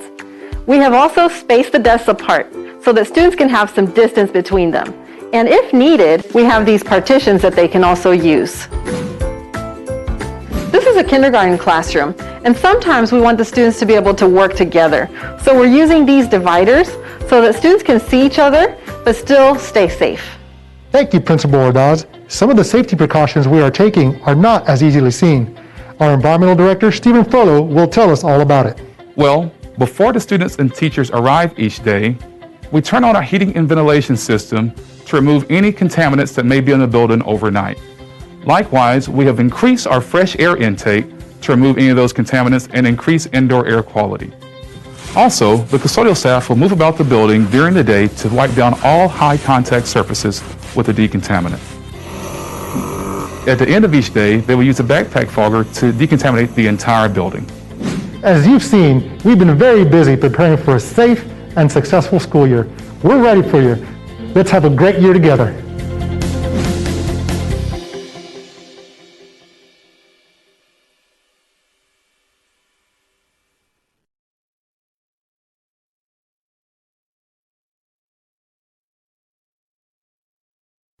Fort Worth ISD back to school registration. Today, our initiative is to inform the parents in the Fort Worth ISD, and we're sharing information with them on registration for their students for the upcoming school year.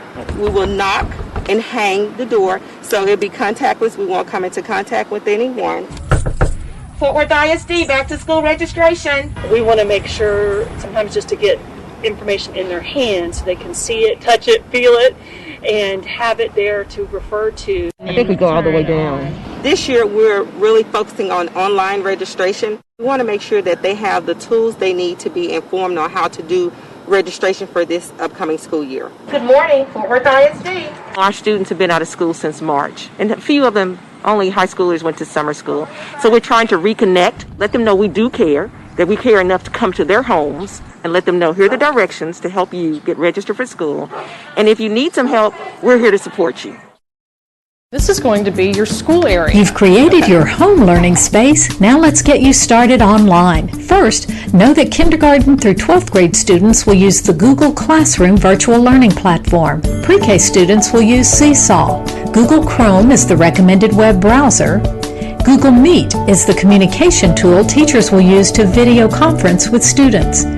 Teachers will communicate with parents through district email and ParentLink.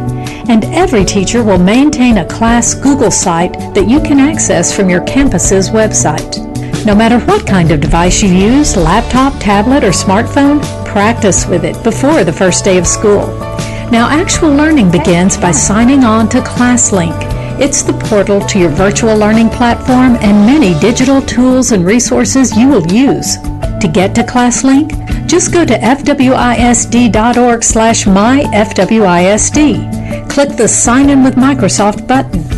Type in your district Active Directory username.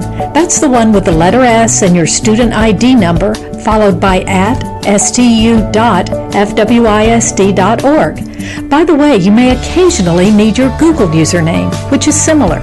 Instead of typing STU in the extension, spell out students. Note that your password is the same for your Active Directory and Google accounts. And you're on your way to online learning. The ClassLink Launchpad links you to important applications, websites, and cloud storage. Good job today, guys. For more information, including step-by-step video guides, go to fwisd.org/families.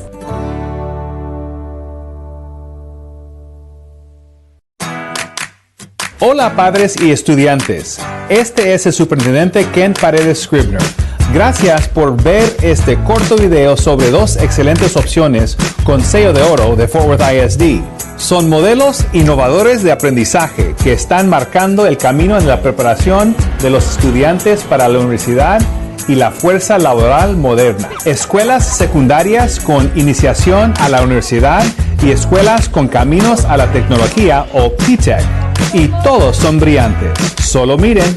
Las escuelas secundarias con iniciación a la universidad y las escuelas secundarias con iniciación a la universidad con caminos a la tecnología o P-TECH ofrecen a los estudiantes oportunidades para obtener hasta un título de asociado mientras están en la escuela secundaria. Esto en asociación con colegios y universidades aquí en el norte de Texas. Todos los gastos de matrícula, recursos de apoyo y libros se proporcionarán a los estudiantes sin costo, lo que les ahorra a las familias 2 años de gastos universitarios. Hay oportunidades en el verano para que los estudiantes se preparen para sus cursos universitarios, impartidos por instructores de Fort Worth ISD, Tarrant County College o Texas Wesleyan. Aprendizaje acelerado especializado en entornos más pequeños y apoyo académico y socioemocional para los estudiantes. ¿Qué modelo es mejor para las metas y los sueños de su estudiante?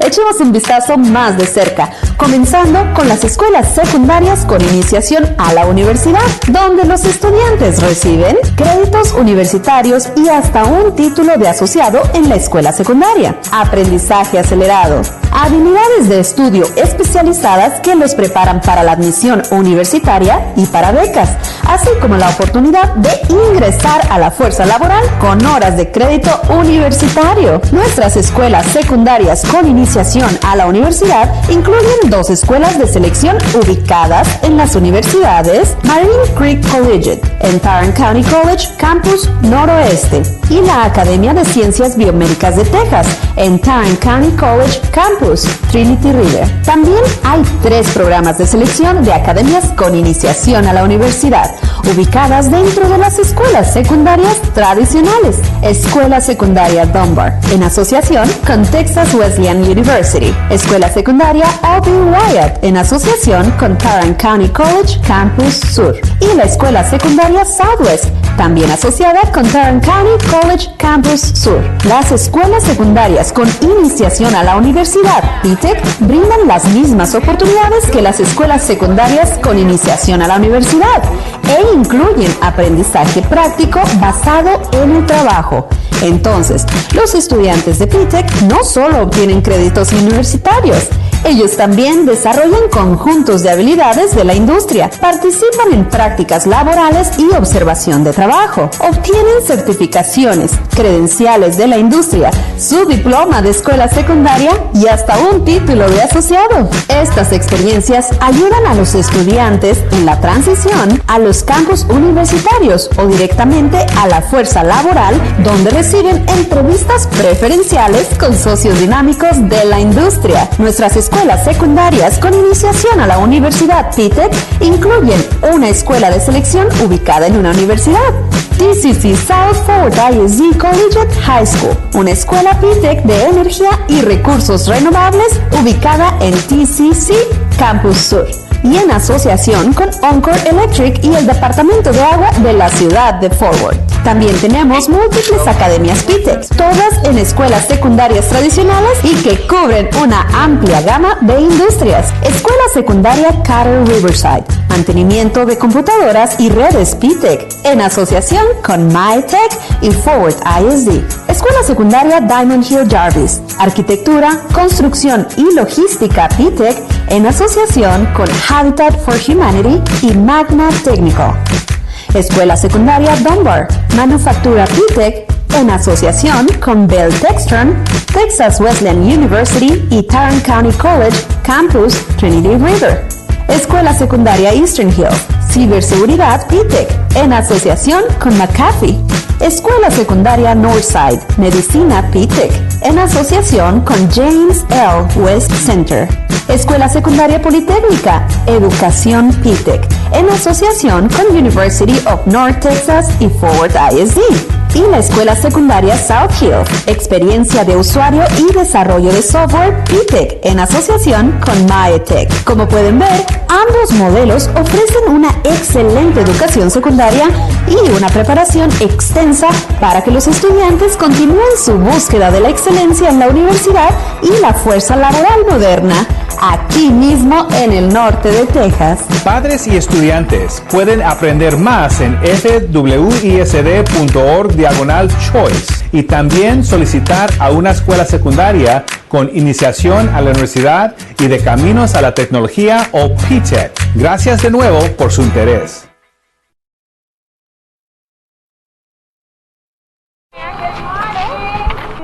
We're so excited. Can you wave?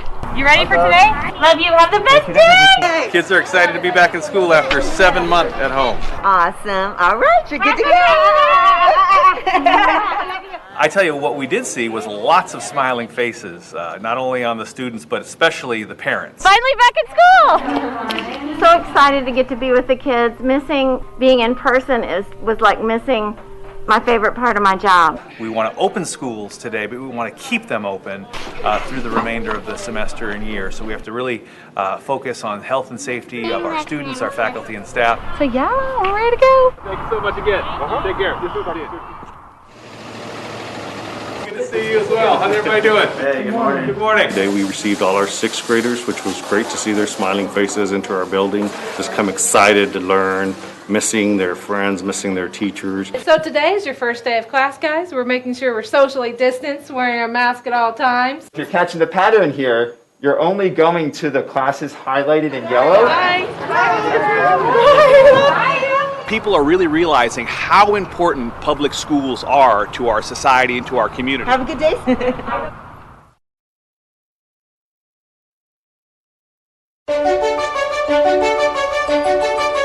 Gold Seal Schools of Choice offer Fort Worth ISD families and students the power of choice, now more than ever, to go beyond the basic, beyond the traditional, to find the pathway that's a match to a student's interest, goals, and learning style. And just look at the schools to choose from.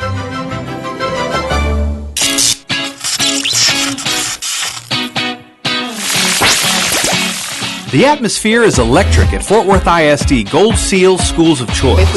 These smaller, well-focused learning communities prepare students for college and careers in the most innovative ways. This combines art and math. Now we know what to do. Every school day hums with activity and empowerment at Young Men's Leadership Academy and Young Women's Leadership Academy. Future leaders are at work here, gaining knowledge, experiences, and character, while developing lifelong strategies for success. Move toward your dreams at the I.M. Terrell Academy for STEM and VPA. On the STEM side, students design and problem solve in a high-tech makerspace. In VPA, students train in state-of-the-art studios and perform in a magnificent hall. The school's Cowan Academy in the Humanities elevates the study of literature, history, art, and philosophy.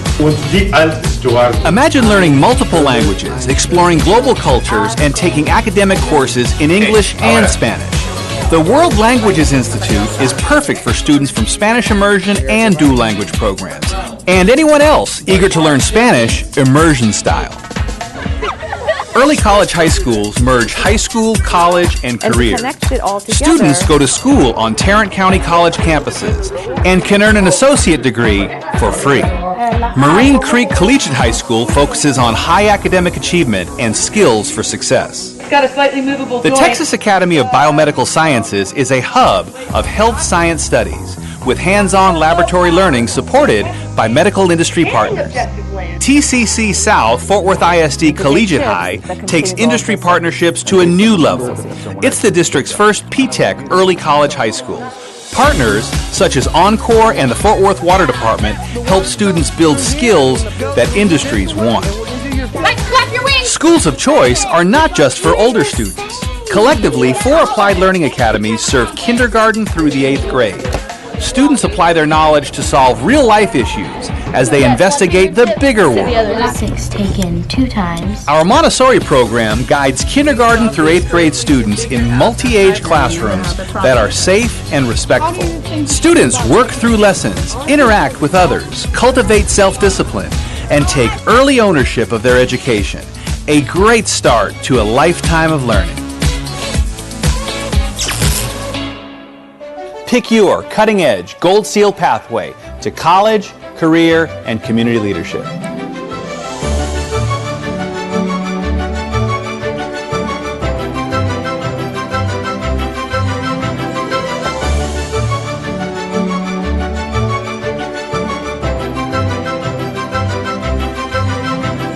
For more information, visit fwisd.org/choice, where you'll find the Gold Seal catalog and the Let's Talk link for your questions. You may also call the campus of the program or school you're interested in.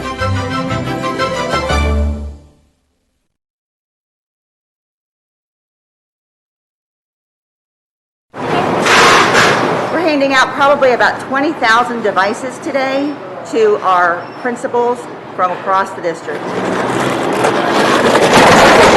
This is vitally important. Many of our students don't have access to technology without Fort Worth ISD providing this. So our students need to be engaged in learning every day. We are picking up computers, in some cases hotspots, but those are the things that we're picking up to get out to our kids and our families this morning. It is extremely important that our families have a device that they can utilize with their students for their education. Getting our students what they need. Go ahead and open your computers and let's get ready to log in. These 5 tips are just for you, Fort Worth ISD parents. It's like your first day of school. They'll help you position your child to make the most of online learning and stay on track until school doors safely reopen. Okay, turn it on.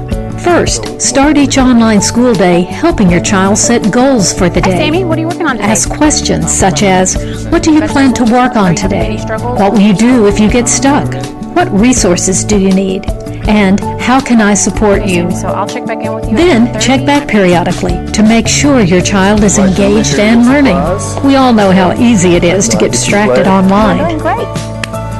Celebrate successes like putting a star or a sticker on completed work. At the end of the school day, encourage your child to reflect on the day and develop a plan for tomorrow. Again, ask questions. What did you learn and accomplish today? What was challenging? How can we make tomorrow even better? But it sounds like you got a good plan. Okay. Be patient and flexible with your child and yourself. If your child becomes frustrated, suggest a short break. Let's take a break real quick. All right, ready? Come on. So you talk to your teachers about anything? And finally, keep in contact with teachers, counselors, and others on campus who can answer your questions and hear any concerns you have. Remember, you are your child's best coach, providing support and encouragement and expectations. Good job today, guys. Proud of you. For more information, including support material for learning tools and step-by-step video reference guides, visit fwisd.org/families.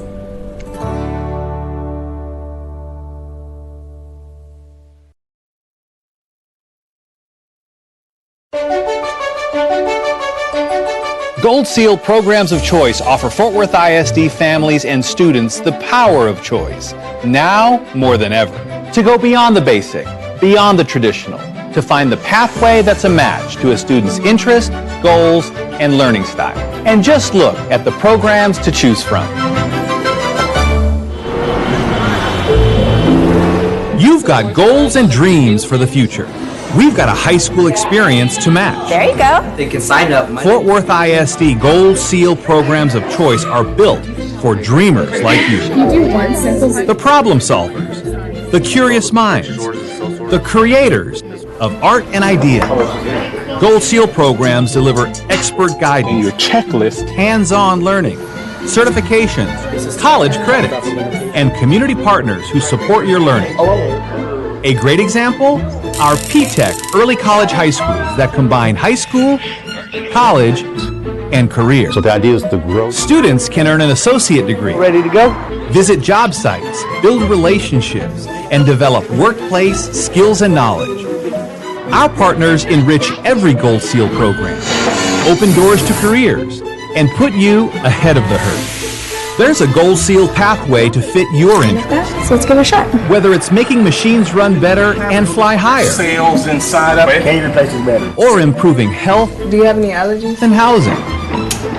Whether it's serving on the front line Are y'all set? All right, we're ready. or protecting citizens online. Yeah, moving on the frames. Bring your biggest dreams and determination here, Really great product. where you belong, in a Fort Worth ISD program of choice. Take graphic. Your choice. Pick your cutting-edge Gold Seal pathway to college, career, and community leadership.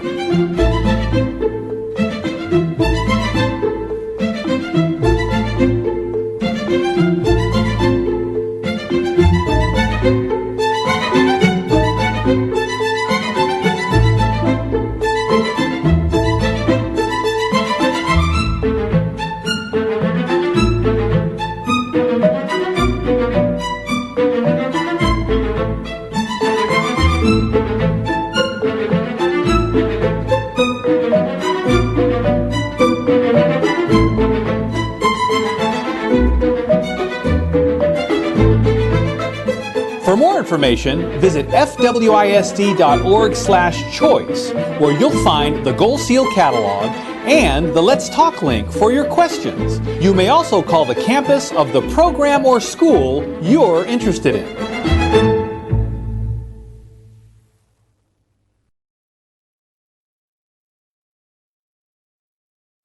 So we're doing supply pickup where all of our parents can come by and pick up supplies, books, Chromebooks, packets of information. We want to make sure that everyone has a really strong start to the school year. I need an 8th grade science book and a 7th grade math book. It's great for them to be able to ask us questions. They feel like they're being supported and like their students are really welcome here at Monig. Here you go. It's definitely different, but you know, everyone seems to be coming together. Have a good one. Bye.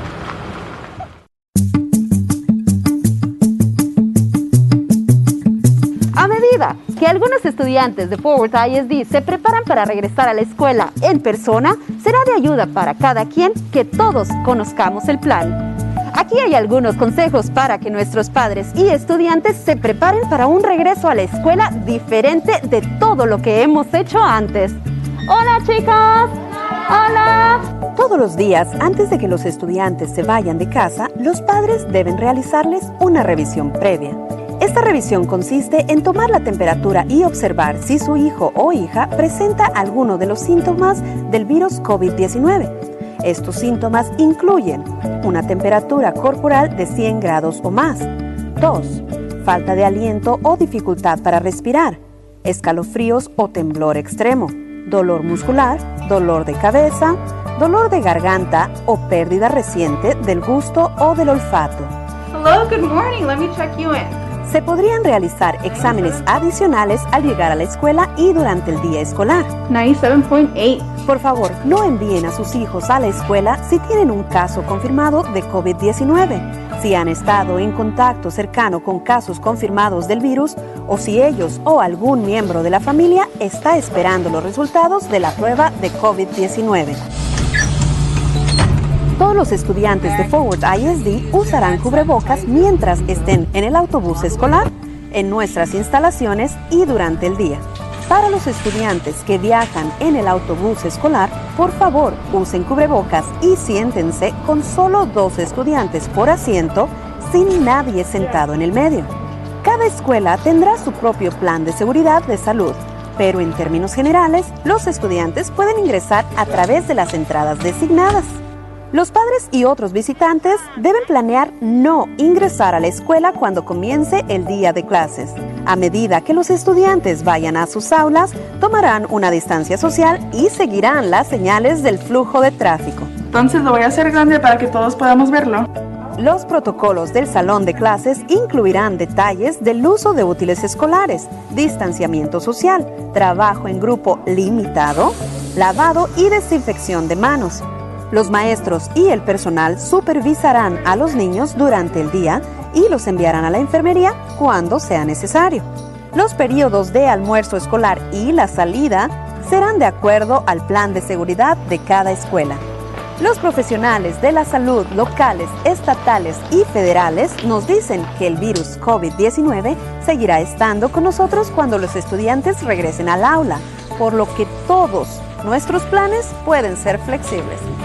Pero conocer el plan de precauciones simples como la revisión previa, el uso de cubrebocas, el distanciamiento social y el lavado de manos puede minimizar las interrupciones y mantener a todos más seguros en la escuela. ¡Adiós, chicos!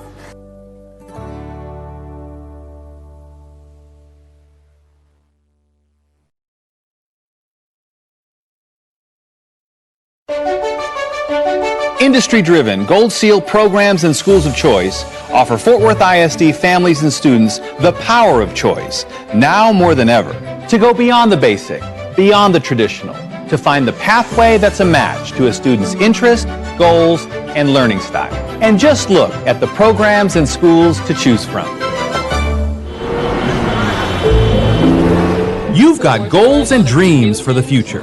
We've got a high school experience to match. There you go. They can sign up. Fort Worth ISD Gold Seal programs of choice are built for dreamers like you. The problem solvers, the curious minds, the creators of art and ideas.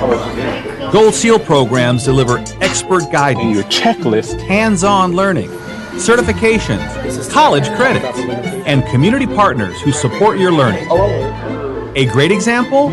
Our P-Tech early college high schools that combine high school, college, and career. So the idea is to grow. Students can earn an associate degree. Ready to go? Visit job sites, build relationships, and develop workplace skills and knowledge. Our partners enrich every Gold Seal program, open doors to careers, and put you ahead of the herd. There's a Gold Seal pathway to fit your interests. So let's give it a shot. Whether it's making machines run better and fly higher, Sales inside of it. Can you replace this better? or improving health Do you have any allergies? and housing. Whether it's serving on the front lines Are y'all set? All right, we're ready. or protecting citizens online. Yeah, moving on the frames. Bring your biggest dreams and determination here, Really great product. where you belong, in a Fort Worth ISD program of choice. Take graphic. Your choice.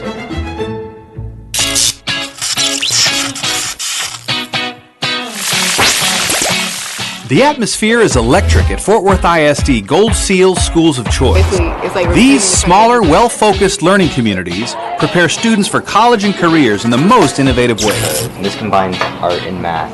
Now we know what to do. Every school day hums with activity and empowerment at Young Men's Leadership Academy and Young Women's Leadership Academy. Come across one. Future leaders are at work here, gaining knowledge, experiences, and character while developing lifelong strategies for success.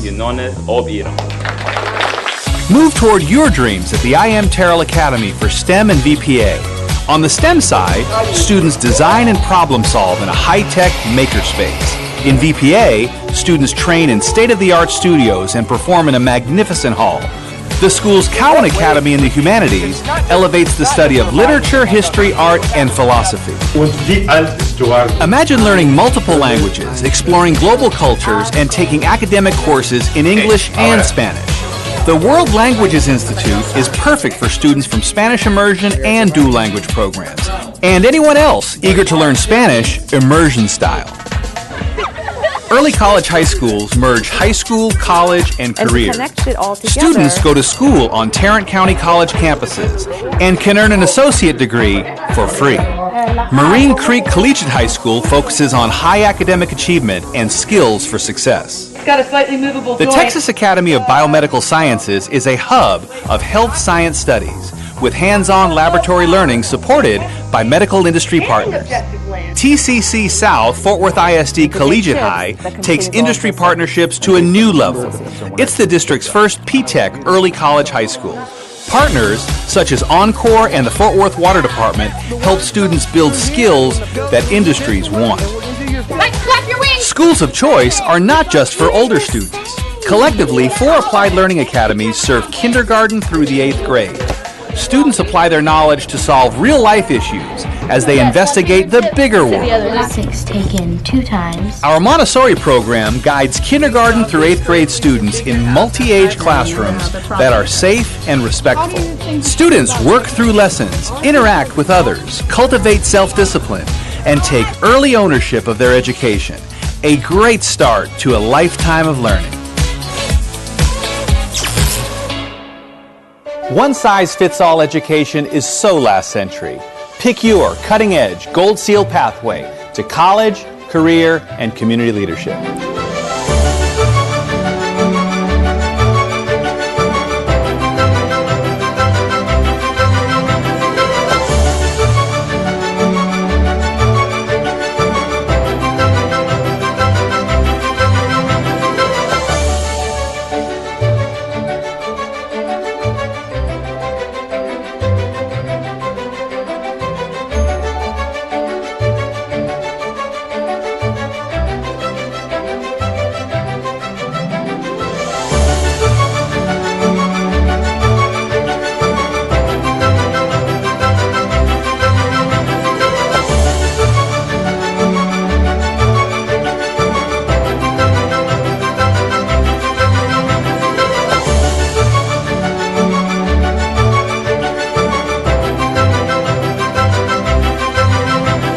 For more information, visit fwisd.org/choice, where you'll find the Gold Seal catalog and the Let's Talk link for your questions. You may also call the campus of the program or school you're interested in.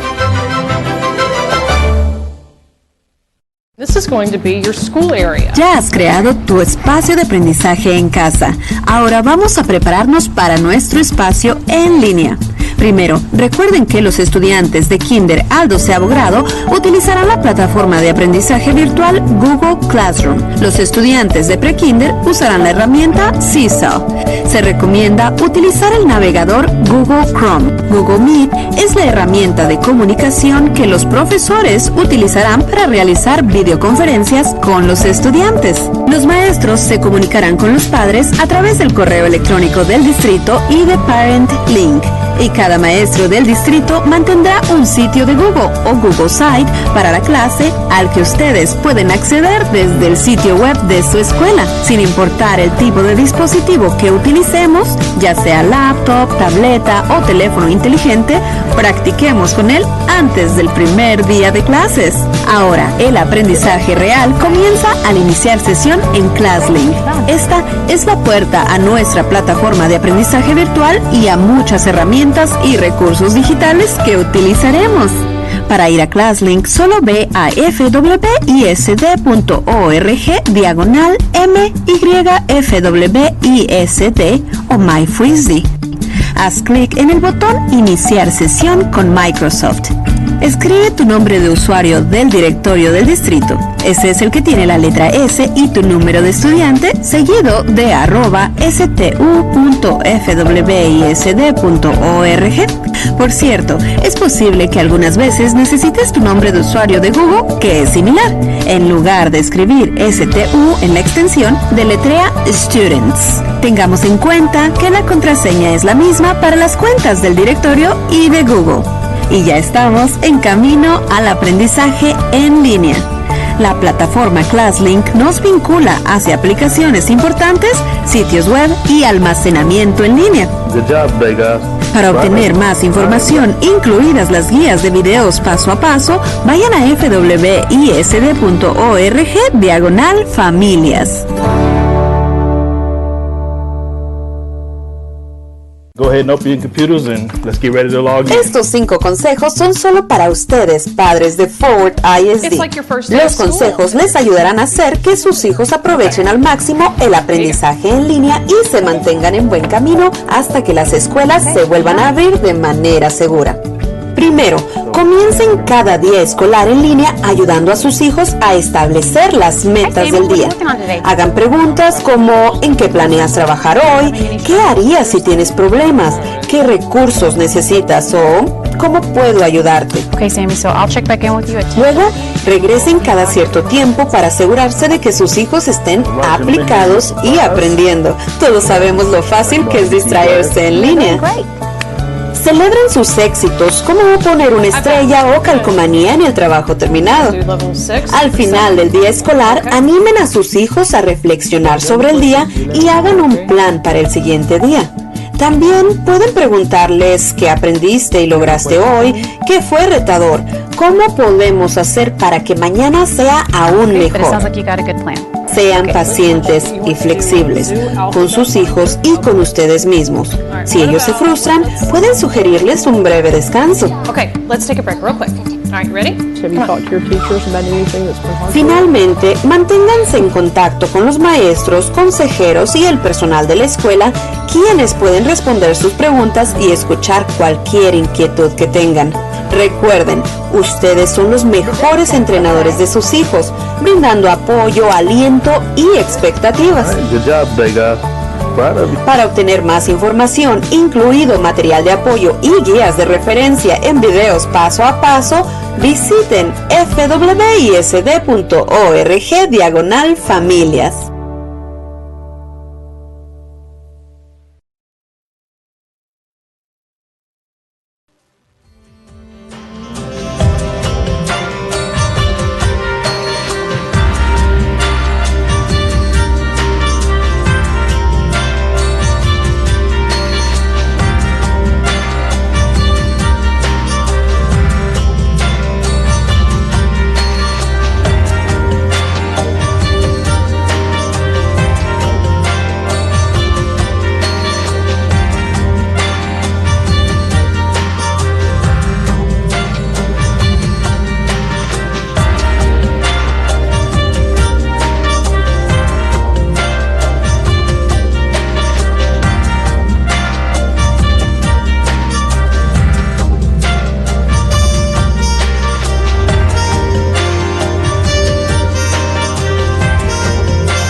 to let things bring me down.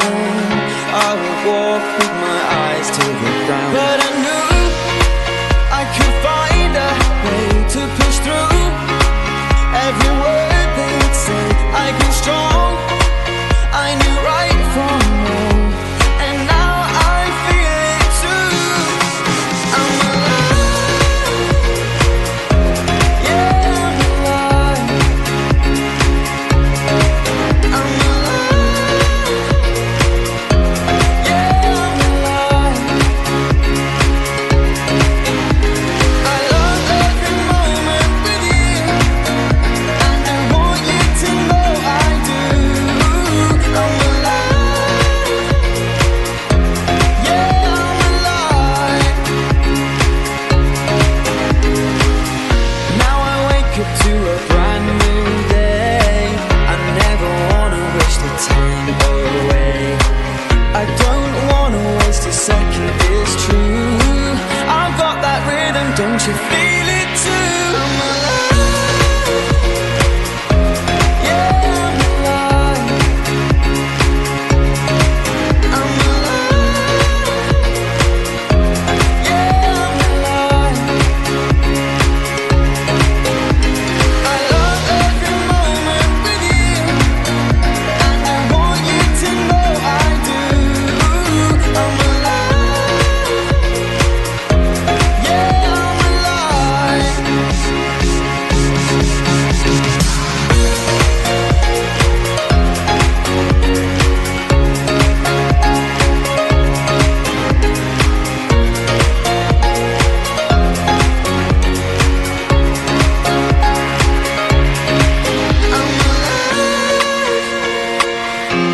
Yeah, I'm alive.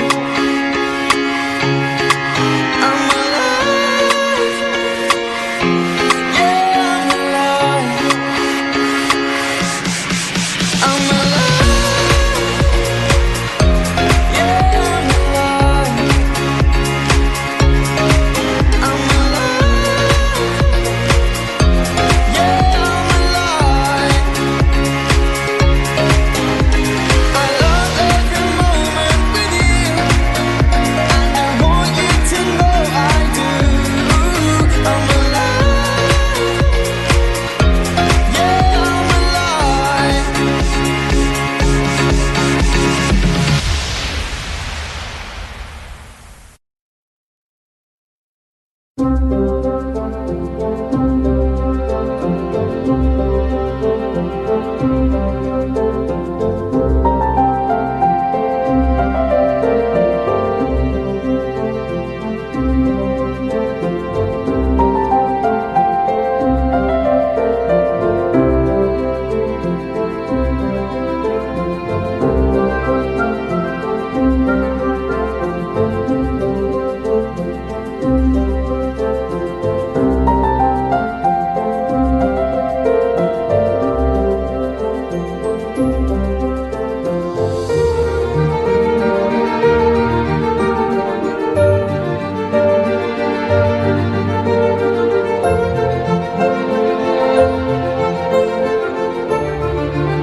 In accordance with the open meetings law, the board opened the meeting at 5:30 p.m. in a private video conference with a quorum present, recessed and reconvened open session virtually, adjourned regular session, convened executive session. Adjourned executive session is now reconvened open session at 8:39 p.m. in the public virtual video conference with a quorum present. The trustees who are present in person and or virtually are District 2 Trustee Toby Jackson, he's present. Trustee Quentin Phillips is here. Trustee Daphne Brookins is here. Trustee CJ Evans is here. Trustee Andar is here. Trustee Norman Robbins is here. Trustee Ana Luevanos is here. Trustee Ashley Paz is no longer with us for this evening. And I'm Jacinto Ramos Jr. and I'm present. We will move on to number 13, which is accepting consent agenda items.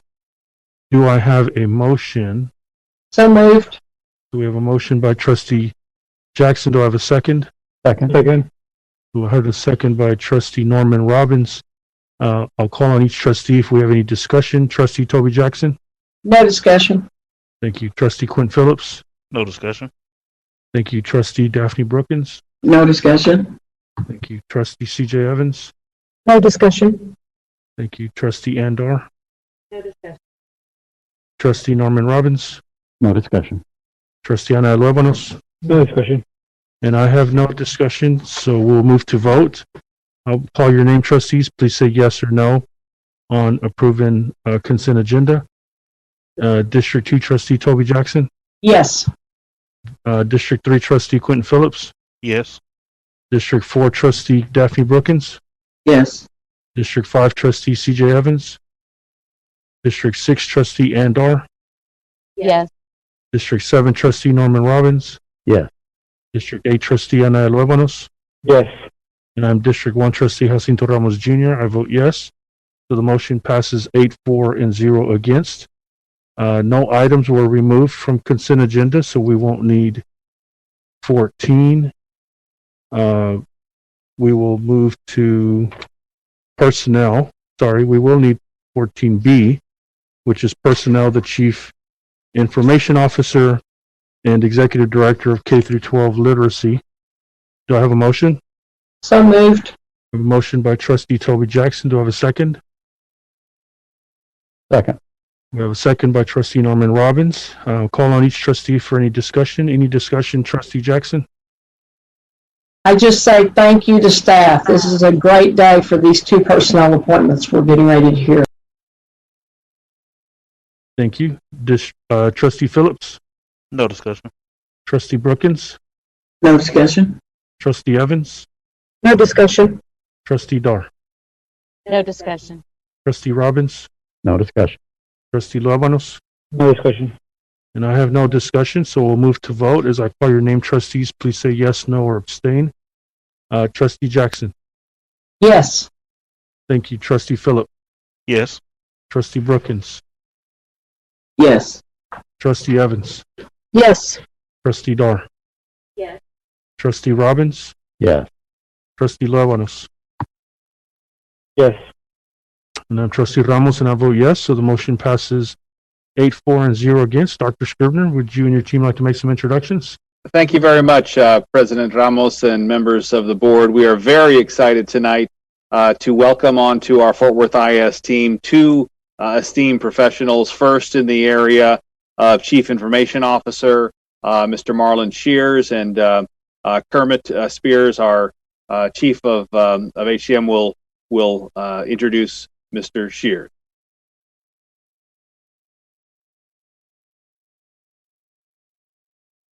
Yes, I'm proud to introduce Marlon Shears, our new Chief Information Officer, and welcome him to Fort Worth ISD, coming from Dallas ISD. So welcome aboard, Mr. Shears. Thank you very much. It's an honor and a pleasure. I'm looking forward to working with everyone. Thank you, Superintendent. Thank you, trustees, for putting your trust in me, and I look forward to doing great work for the children of Fort Worth ISD. Thank you very much, Mr. Shears. We're excited to get you on board. Our second item that the board has approved is the Executive Director of K-12 Literacy. We're very pleased to bring aboard Dr. Darnisha Carruthers, and to introduce her, I'll turn it over to our Chief Academic Officer, Jerry Moore. Thank you so much, Dr. Scribner, President Ramos, members of the board. I'm very excited to bring to you Dr. Darnisha Carruthers. This has been a lengthy process to find a quality candidate to lead our new K-12 literacy initiative. Dr. Carruthers comes to us not only with extensive literacy experience, both at the elementary and high school level, and in addition to advanced level coursework at the high school level, but also campus administrator experience, the experience of leading campuses. We know that her addition to our team is going to be a great asset as we align our work in the area of literacy, and we would like to say welcome to Dr. Carruthers. Thank you, Dr. Carruthers. Thank you, Mr. Moore. Dr. Scribner, Board President and Board of Trustees, I am so excited to begin the work of K-12 literacy. I'm so excited to get to know the families, the rest of the staff, and the community at Fort Worth. So it is absolutely a privilege. Welcome aboard. Thank you very much for that. Yeah. Good deal. Thank you, Dr. Scribner. Thank you all. Welcome. We're glad to have you with Fort Worth ISD. We will now move on to action agenda item A, which is discussion and action to approve optional flexible school day program for the 2020-2021 school year. Do I have a motion?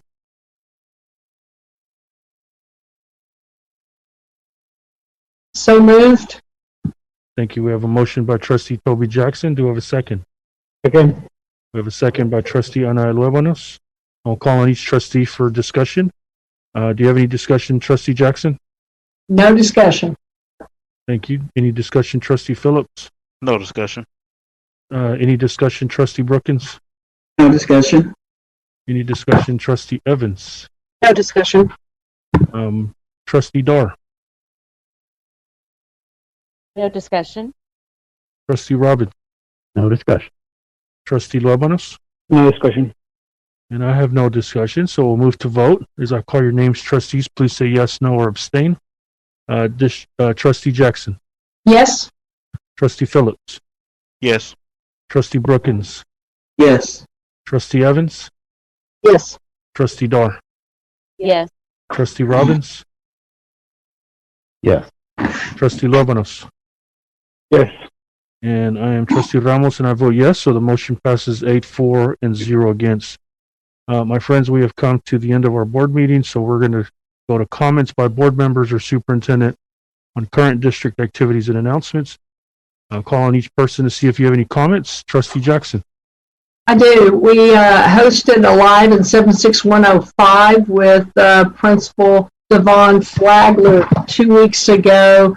On a Saturday, it was a little bit of a crisp and cool morning, but we managed to have the inaugural visit from the YMCA's new program, Y on the Fly, where they deliver the YMCA to the community. We also worked with Tarrant County Public Health and gave 101 flu shots free of charge and gave away a ton, as in 2,000 pounds of food to the community and many other events. But I want to thank the principals at D. McCrae, R. Angel. I want to thank T.A. Sims, Principal Nikki Harper, and I especially want to thank Devon Flagler and his staff, because they hosted a wonderful event, and I look forward to many, many more great events over in 76105. Thank you, Trustee Jackson. Trustee Phillips. No comments at this time, President Ramos. Thank you. Trustee Brookins. I just want to thank all of the community organizations that are going out every weekend and constantly making sure that our families and our students are being fed every week. Yeah, it just touches my heart to see how many organizations are continuously going out and doing this work. And I just wanted to give a shout out to them to thank them for all of their work. Thank you, Trustee Brookins. Trustee C.J. Evans. No comments. Trustee Andar. Yes, thank you, President Ramos. Two comments this evening. One of them is to thank Terry Breed and the Division of Equity and Excellence for the Equity Summit that is going on right now, not this very minute, but this week. This summit kicked off on Saturday with a remarkable people who are students in Fort Worth ISD who were sharing their story, and their words are impactful, they are poignant, and they are worth listening to. And we need to be hearing more from our students. So thank you to Ms. Breed, to her incredible team in the Division of Equity and Excellence. This event was sold out. People from all over Texas, all over the United States, and several people from outside of the United States were participating in this event. And it is going on at noon and at 6 o'clock every day this week. So thank you for that hard work. It's a really great event. Secondly, over the past 3 weeks, I've had the opportunity to visit all 13 District 6 schools, and it was a joy and a blessing to be in the place where students are and in the place where teachers who are passionate about students are. And I was completely impressed with the thoughtful, thorough planning and preparation on every campus that I visited. It was incredibly impressive. The Fort Worth ISD students and staff, and I mean every principal, teacher, custodian, cafeteria staff worker, counselors, everyone is to be commended for their hard work, for their attention to detail, and their laser sharp focus on campus safety and on student learning. There are many reasons to decide as a family whether your child will be learning in person or virtually, and all of those decisions are valid, or the reasons for those decisions are valid, and they're very personal decisions. But I'm thankful that that the students who are choosing in person have a very safe place to learn, and I am confident as a parent in Fort Worth ISD that the safest place for my kids, other than in my home, is in school. And so thank you very much to the District 6 schools. Thank you, South Hills High School, for my new map. And thank you to the principals and the staff. It was truly 3 great days to be on campus with these phenomenal educators and with these remarkable students. So thank you very much. Thank you. Trustee Robbins. Thank you, President Ramos. I would like to make the Fort Worth ISD family aware of 2 of our staff members that made us very, very proud a few weeks ago at a downtown Fort Worth Rotary Club meeting, where they served on a panel that was covering the subject of developing empathetic leaders among Fort Worth's top high school students. And Tamara Albury, the president of the Young Women's Leadership Academy, and David Sains, our chief innovation, just performed beautifully. And I would encourage you all to go to the Fort Worth Rotary Club website. You can watch a video of their panel discussion, and they made us very, very proud. So I thank them both. And that's all. Thank you. Trustee Lobanos. No comment. And Dr. Scribner. Thank you very much, President Ramos. Just very briefly, I'd like to thank our Fort Worth ISD school community for their support last Tuesday on our TRE to fund teacher compensation, safety, health, and security, connectivity, and devices. Fort Worth ISD, our election enjoyed the highest win margin of any school election in Tarrant County. We want to thank our staff for their efforts to provide information regarding this vote, but also in particular our neighborhood grassroots leaders who understood the importance of this for our students, and we appreciate their efforts in particular. Thank you. Thank you. And Dr. Scribner, that's my only comment, is appreciative of you and your team and all the hours you invested in educating the greater community in Fort Worth. So thank you for your tireless efforts of trying to get the TRE passed, and it did. So we appreciate you. That is the end of our meeting. So the meeting, I'm calling it the end of our meeting at 8:53 p.m. Everybody stay safe.